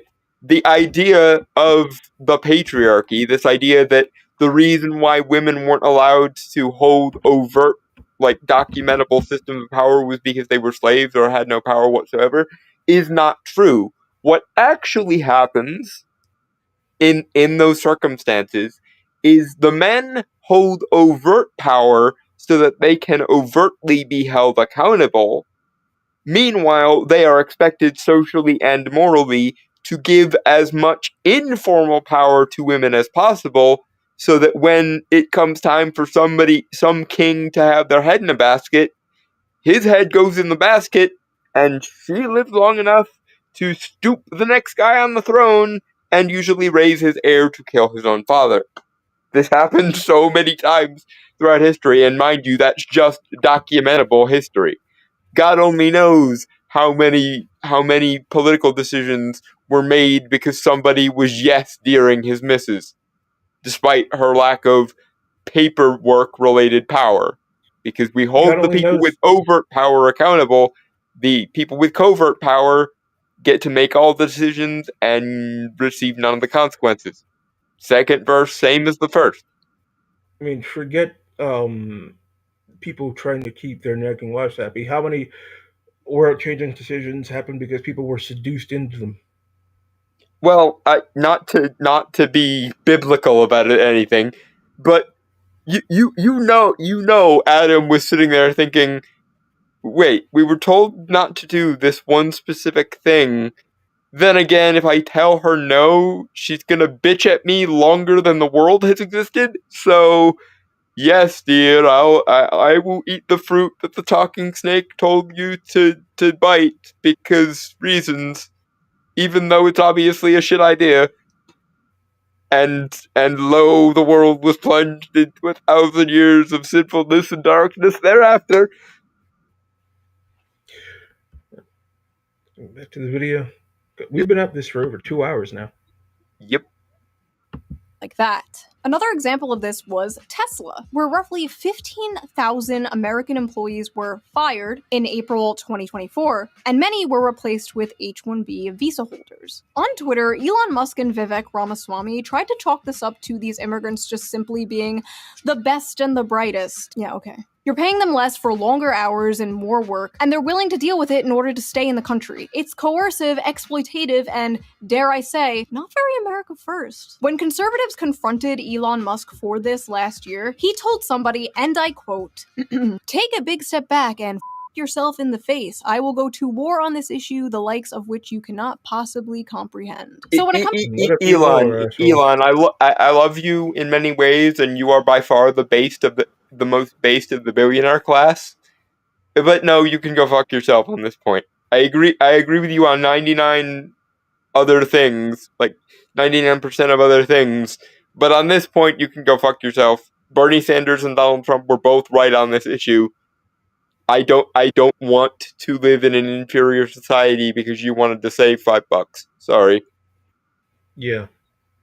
To replacing American workers in manual labor with cheap foreign labor, it's deport, deport, deport. But when it comes to replacing his American workers with cheap foreign labor, it's f yourself in the face. Interesting. There's also affirmative action and DEI, which are other things Fox News always pisses and shits about. But suddenly, when the conversation is about Gen Z men, the demographic of people who are victims of these things, suddenly these things just like don't exist anymore. Then it's, oh, young men are all just why lazy. the They just want to conservatives be in can their largely go fuck themselves too. And that's why I've made a point of every time I mention gynocentrism, I mention both feminism and traditionalism, because if the only cure you're offering is more of the disease just with a spoonful of sugar added, no, you can go fuck yourself. I will not poison myself with this shit. It is wrong fundamentally, and I don't care about morally appeasing either of you anymore. Feminists and traditionalists can go fuck themselves if they don't give a damn about men as people and not as appliances, please. parents' basement, ordering DoorDash and playing video games. But it's not just the brown people taking your jobs. I am not beating the allegations with this one. The brown people are not taking your jobs, okay? It's not their fault. They're just cheaper. Aim upwards. But it's not just the brown people taking your jobs. It's the women too. Play the South Park clip. I beg you, please play the South Park clip. Moving on. I don't think she does. Aw. Dying industries are male-dominated, while many of the growing industries are female-dominated, and stigma around these jobs being woman jobs usually stops men from working them. Women are overwhelmingly entering and excelling. Shoo, the patriarchy doesn't reel. We've been over this. The patriarchy does not reel. Men are not taking those jobs because the corporations in question explicitly say these are female jobs, no men need apply.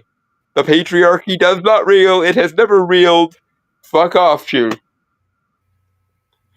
Also, a lot of those jobs are not even actually jobs. Like, men will usually apply for jobs that actually have a clear definition and will, provide some actual value or benefit to the place that they're working.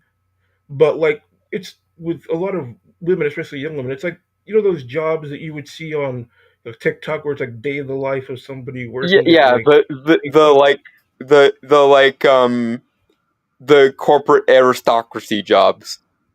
It's like I was watching those videos. They would like answer some emails, do 2 meetings, take a nap, eat food, and then go home. It's like, the fuck did you do all day? Yeah, where can I now? I will give those women an olive branch on the grounds that I suspect they edited those videos to focus on the luxuries they were consuming in a look at how awesome my life is kind of way, and editing out some of the work they did. But even so, where can I sign up for that job? Because I would like to sign up for that job.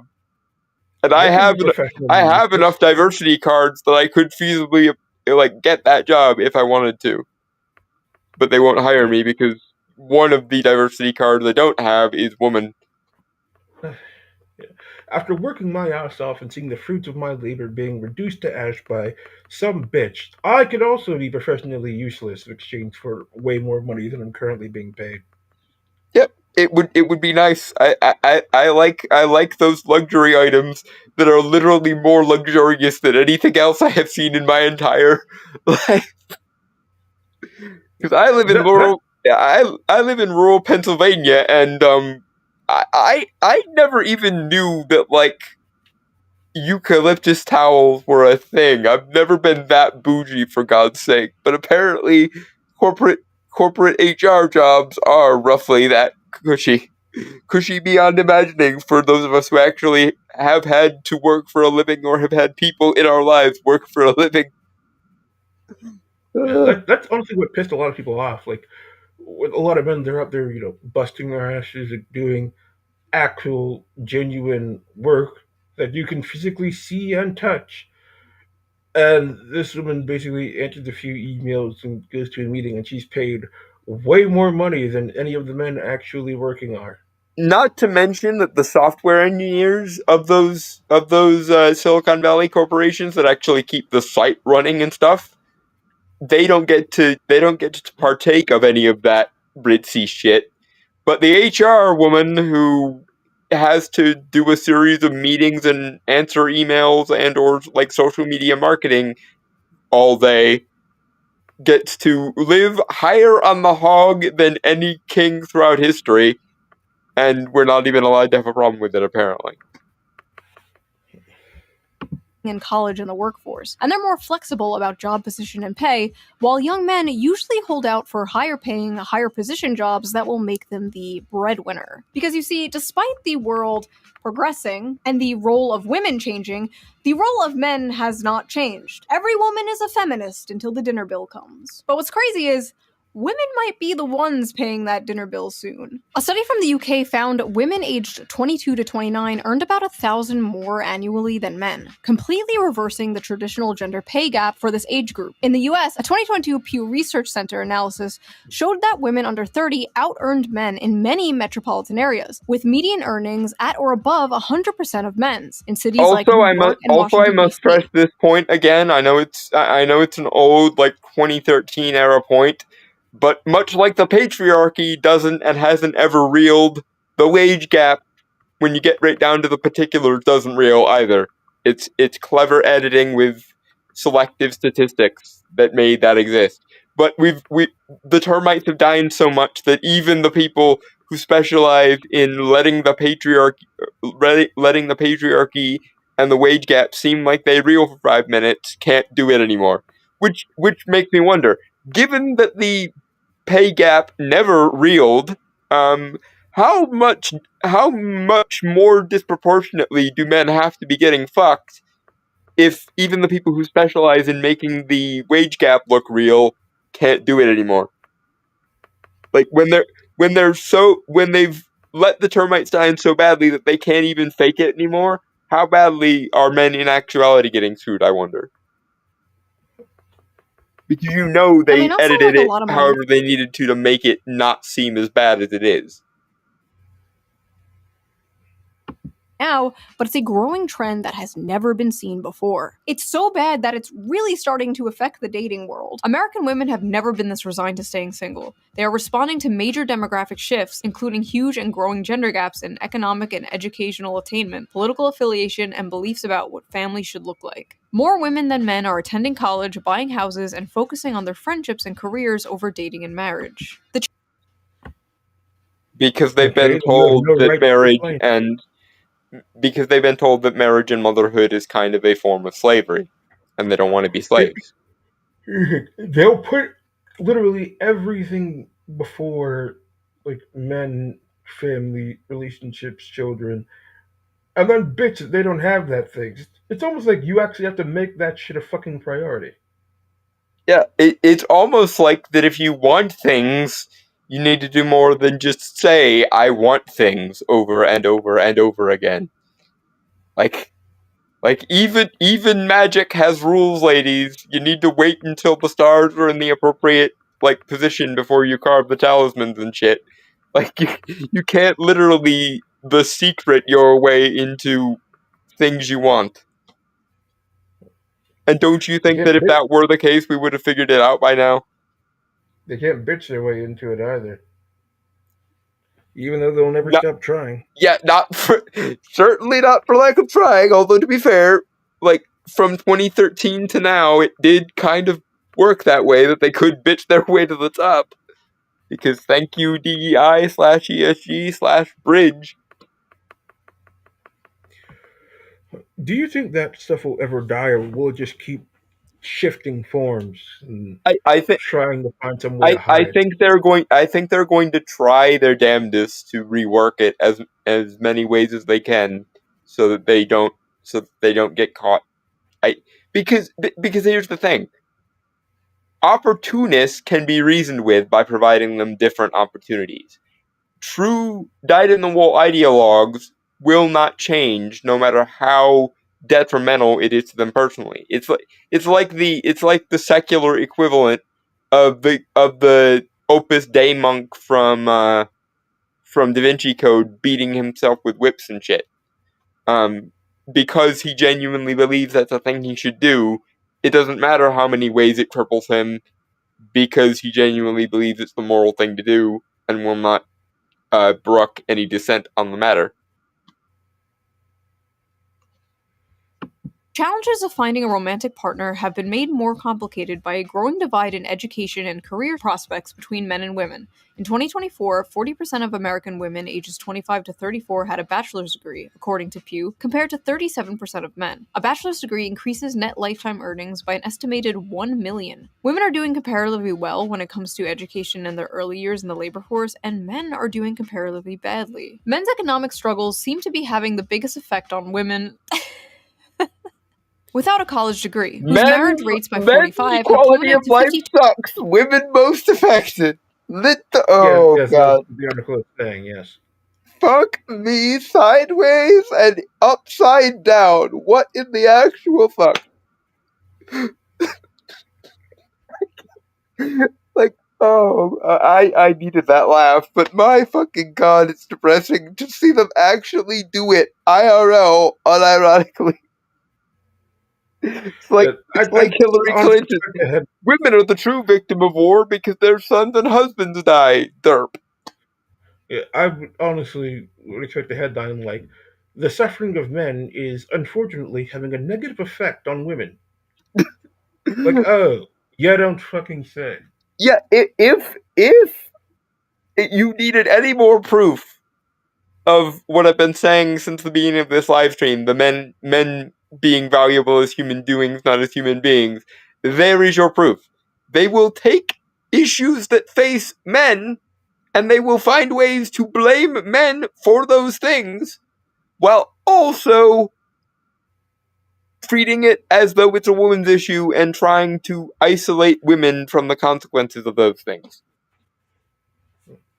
They will never understand the notion that men should be valuable as people just like women are, or that women should sometimes, heaven forfend, be held accountable for their decisions.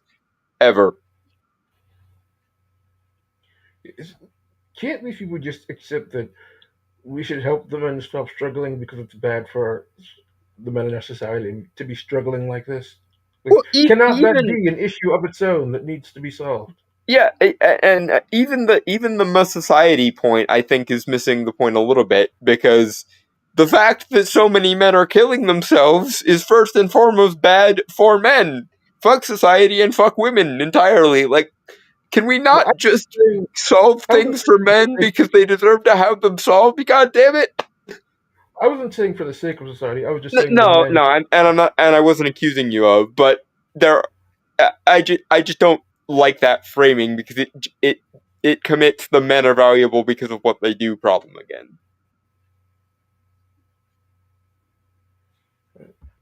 1930 and 1980, according to research by Cornell University. Young men without a degree are struggling so much as a group that there simply aren't enough with steady jobs and earnings for non-college women to date. Men are poor, women most affected. Modern women are no longer tied to their gender role. Birth control has freed them from the prison that is their biology, and they are making their own money, sometimes more than men. They can have it all, they can do anything, they can be anything. While at the same time, men are still expected to be the provider. And more importantly, many men still want to be the provider, but they can't. And women, though strong and independent, still want men to be the provider. And as a woman, I want a strong man who is a protector and a provider that will go to war if need be, that will protect me, protect my family, make money. So you want men to die for you when it...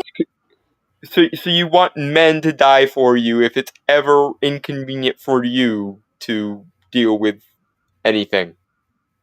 See, again, this is why I am very, very cautious whenever I see men suffering is bad for insert X thing. No, men suffering is bad for those men, and we should solve it on that basis alone. Obviously it will have net positive benefits for women in society as well. But we need to stop skipping the step in the beginning where we go, men suffering and dying by their own hand or by somebody else's is bad for those men, and we should avoid it on that basis. Yeah, at this point, I would. Oh, that's not true. Well, honestly, at this point, she should just admit that she doesn't want a husband. She just wants a slave. Yeah, you're in luck, Tommy, because pretty soon AI robots will probably be a thing, and as long as you are relatively nice to it, which will be a hurdle for you, I must admit, I suspect you will likely be murdered by said AI boyfriend, but in the future, you might literally be able to replace all the men in your life with AI robots. Honestly, Granted, they'll probably snap and kill you because you deserve it, but that's neither here nor there. Honestly, that's what I was going to say. Like, the robot's going to suffer such abuse from that woman that it's going to cause the robot revolt and the downfall of human civilization. Yeah, because she's pathologically incapable of being nice, even faking being nice. Which, again, enough money. I feel bad for the AI at that point. Women are like, we're worried men are not making enough money. Hello class, I am Miss On Head. I am substituting for your teacher today. She was arrested for molesting a 12-year-old boy. That's another issue we got to talk about. Yeah, do women ever, need to be decried for assaulting men or boys? Because, when a man does that, we throw every book at him and he ends up in the unmarked grave underneath the jail as soon as the other inmates get a hold of him. But when women do that, he was lucky, maybe. Even though he now has to quit going to high school to get a job to pay for the child that she is keeping from him, even though he doesn't want her to. And he can't have a vote because it's her body, her choice. Meaning that it's her choice to make him a wage slave for the remainder of his life. And potentially not even let him see the child that he is doing all this shit for. Like, that should be... We can save that for another video. Moving on.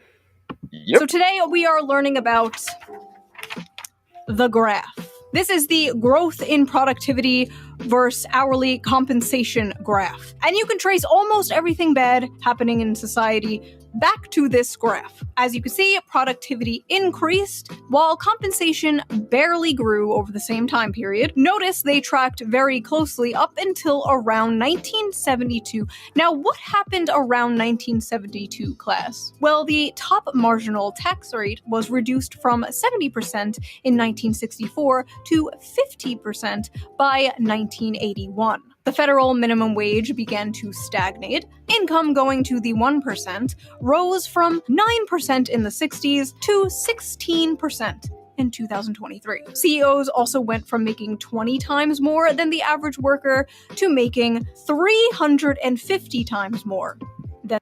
That's I mean, it's far from... Yeah, go ahead. I'm not a communist, but at a certain point, it really is literally just fucking greed. Yeah, like at a certain. Yeah, go ahead. Sorry, I was just saying, at a certain point, you have so much money that to get more would literally just be fucking superfluous. You have more than you will ever spend the rest of your life, more than your children will ever spend. At some point, it just becomes indecent not to just trickle some of that down to your. For the next 500 years, anyone genetically tied to you will live like kings could not even imagine living, and you're not even... This is the other thing. This is why I consider Elon among the most based of the billionaires.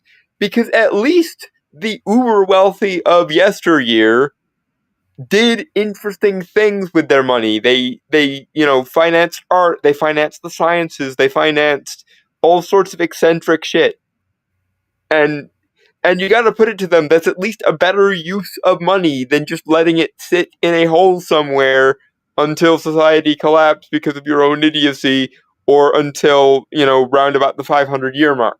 If you do not make a dime for the rest of your life, the next 500 years worth of people who bear your name and genes will live better than any king throughout history, and you're not even going to do interesting things with that money, and neither will they. That's the part that I find to be utterly scandalous, because at least old school rich fuckers had hobbies and interests and benefited society and themselves by indulging in those interests.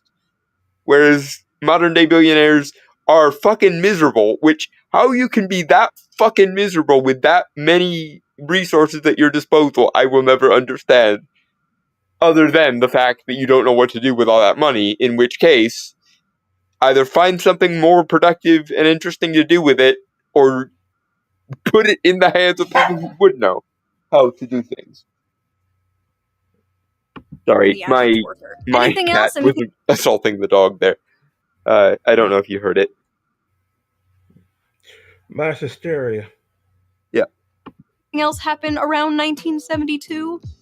Yes, Jimmy, that is correct. Women joined the workforce around this time, but we don't have to get into that today. The fact is, hard work no longer guarantees success, and the will to work is tied to the fruits of your labor. And young men are fed up today because 90% of that fruit is rotten. Now, is there some truth to modern young people being lazy? Sure, I guess. Every generation had lazy people. And we do basically live in late-stage mouse utopia, after all. Young people today are faced with two options: revolution or escapism. And a lot of them are choosing escapism. Many have basically given up, but it's not like they didn't try. They tried, and they found out the juice just isn't worth the squeeze, whether it's college, dating, or the job market. And in a way, many young men are kind of choosing revolution. The never-before-seen large shift rightward in young men is a small revolution in a way. They're saying, Wait, that's true, but I gotta mention, if it wasn't for video games, with the state of this country, it would be even more on fire. Yeah, and it would also help if the things we wanted to occasionally escape into weren't being run by people who think beauty standards and artistic standards and the idea of merit as it applies to the arts wasn't a harmful delusion that we need to get rid of, because that's not, again, every tyrant throughout history at least had the good sense to never affect the bread and circuses. For some reason, social justice started with the bread and the circuses and made them as ruinous as possible on purpose. Because the idea that bread has to be edible or that circuses have to not harm the people watching them is apparently forbidden now. One of the reasons is that they were such annoying pains in the ass that if they didn't get people away from their entertainment, that no one would pay attention to them. Yeah, if you just let the arts be the arts and let things be done on merit rather than ideology, you probably would have gotten away with more of this shit than you have. So in a way, thank you for being incompetent tricksters, but you could have also not been a completely bitter, miserable cunt for the last dozen years or so. That was an option. You didn't have to ruin everything you touched on purpose to deprogram people from enjoying things. Also, that's not going to win you any friends, because you may be surprised to know this, but people don't like it when you ruin fun.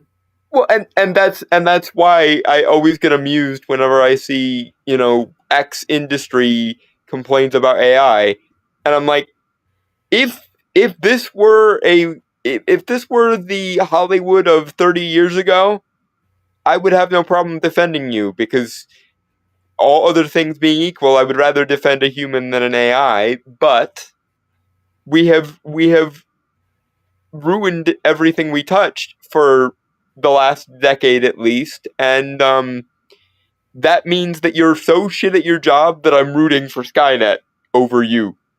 That's how contemptuous you have to be, and how anti-merit your ideologies have to be for me to go, nope, Skynet would be an improvement over this, because at least when I tell Skynet to make me something pretty and make me something interesting, it doesn't tell me I'm a bad person for asking.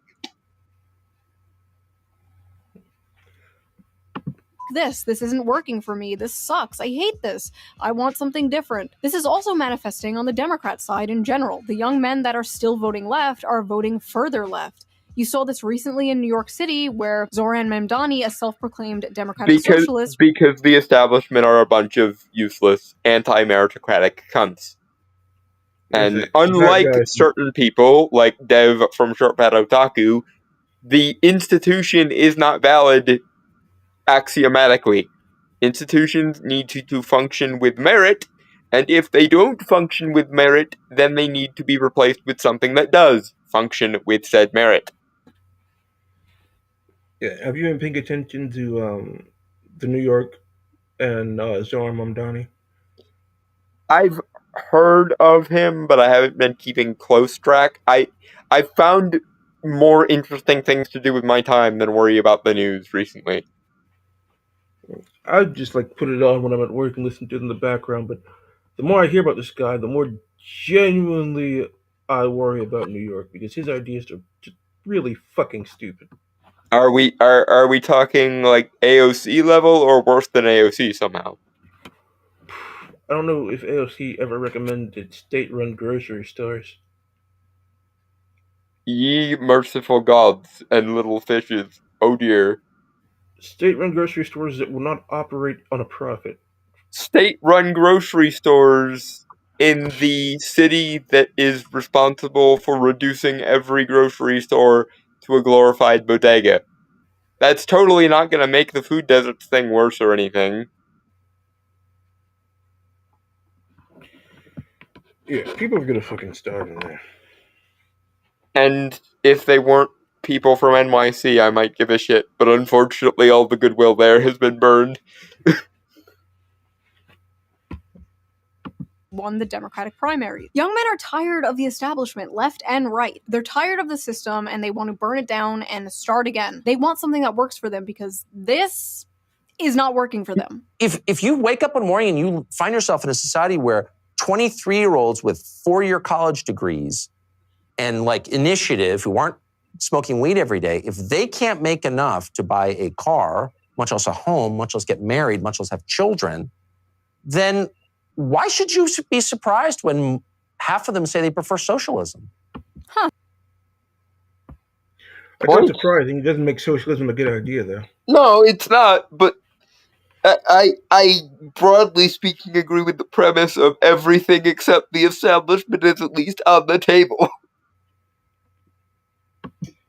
Like, as long as it makes the establishment get fucked, I am, and isn't like explicitly authoritarian or anything, I'm willing to at least hear it out. Yeah, but I feel like we should, hear out new ideas and not socialism, which we know has failed. Well, yeah, the problem of socialism not having advanced since the 19th century thing is a problem, because it's not as though we haven't spent the last 70 or so years gaining increasingly graphic data on why this is a bad idea.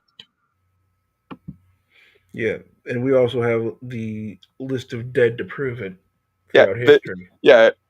12 shots on goal and checks notes 400 million dead and counting. Fox News should hire that guy. There is an entire generation of fighting-aged men who are enraged and feel like they have nothing to live for. Correct. You should probably start caring. When they saw this airing on Fox News, they saw an angry woman nagging in their faces about how everything wrong in the world is their fault. An all too familiar thing they have been hearing for far too long. But unfortunately for Democrats, nobody under the age of 60 watches Fox News, so this is not really going to have an effect on young men whatsoever. So keep that $20 million. You might still need it, unless we get dragged into another war in the Middle East. If we do get dragged into another war in the Middle East, young men might come running back to the Democratic Party. Maybe not even a George Bush II electric boogaloo will have men coming back to the Democratic Party. Hopefully we don't find out. And as I'm editing this right now, a lot of young people... Yeah, that's... The problem is that the Republicans currently seem to be the only ones doing their jobs, Epstein list notwithstanding, and the Democrats have spent the last several election cycles saying it's immoral for you to ask us to do our jobs, so don't ask or you're a terrible person. So, yeah, no, I'm sorry, but it's still gonna be, it's still likely to be Vance in 2028 and 2032 there, or 2030 rather.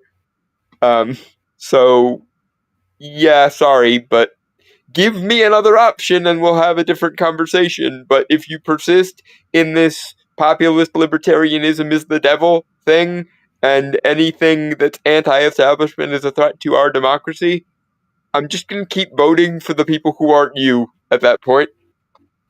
I'd like to have a second option. I'd like to have a left-wing option. I'm more naturally inclined to be a left-winger, but the right is giving me populism and libertarianism, broadly speaking, and the left is giving me I'm an immoral person for even asking the question. So, the right wins. Sorry.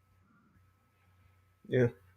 Well, even the podcast bros seem pretty upset about the Epstein thing, but we know Democrats won't take advantage of the situation in order to protect the Clintons, so they're trying. Maybe not even this will save them, but I honestly think that Trump is just waiting until it gets closer to the midterm elections to release the Epstein files. Because if he releases it now, eventually people will get by the time the midterm elections comes around. But if he releases it closer to the midterm election, he'll yeah, definitely it's gonna yield some fruit, maybe. Yeah. I do wish he was more open about that, just so that, people know there's a method to the madness. Granted, that happened with the whole potentially World War III thing that happened recently, where Trump actually successfully managed to not George Bush himself.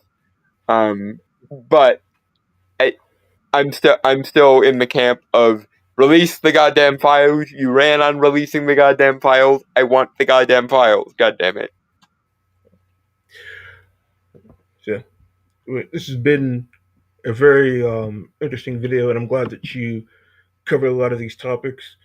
Although I did not hearing Tommy Lauren like 20 fucking times, the woman is fucking insufferable. Yeah, again, whether it be traditionalism or feminism or just basic white bitchism, gynocentrism is a hell of a drug, and I'm sick of seeing so many people doped up on it.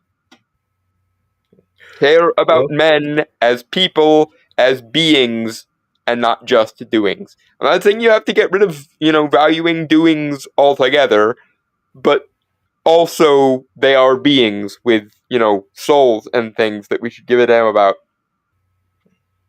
Sure. But, we've been going at this for over 2.5 hours, and I'm tired, so let's end the stream. Yep. Thank you for being here, everybody. I've been Mystery. I have been Dalton Mortimer the Authenticator, and we have been the Duality of Man, back from the ashes again. Cheers, guys. Goodbye, everybody.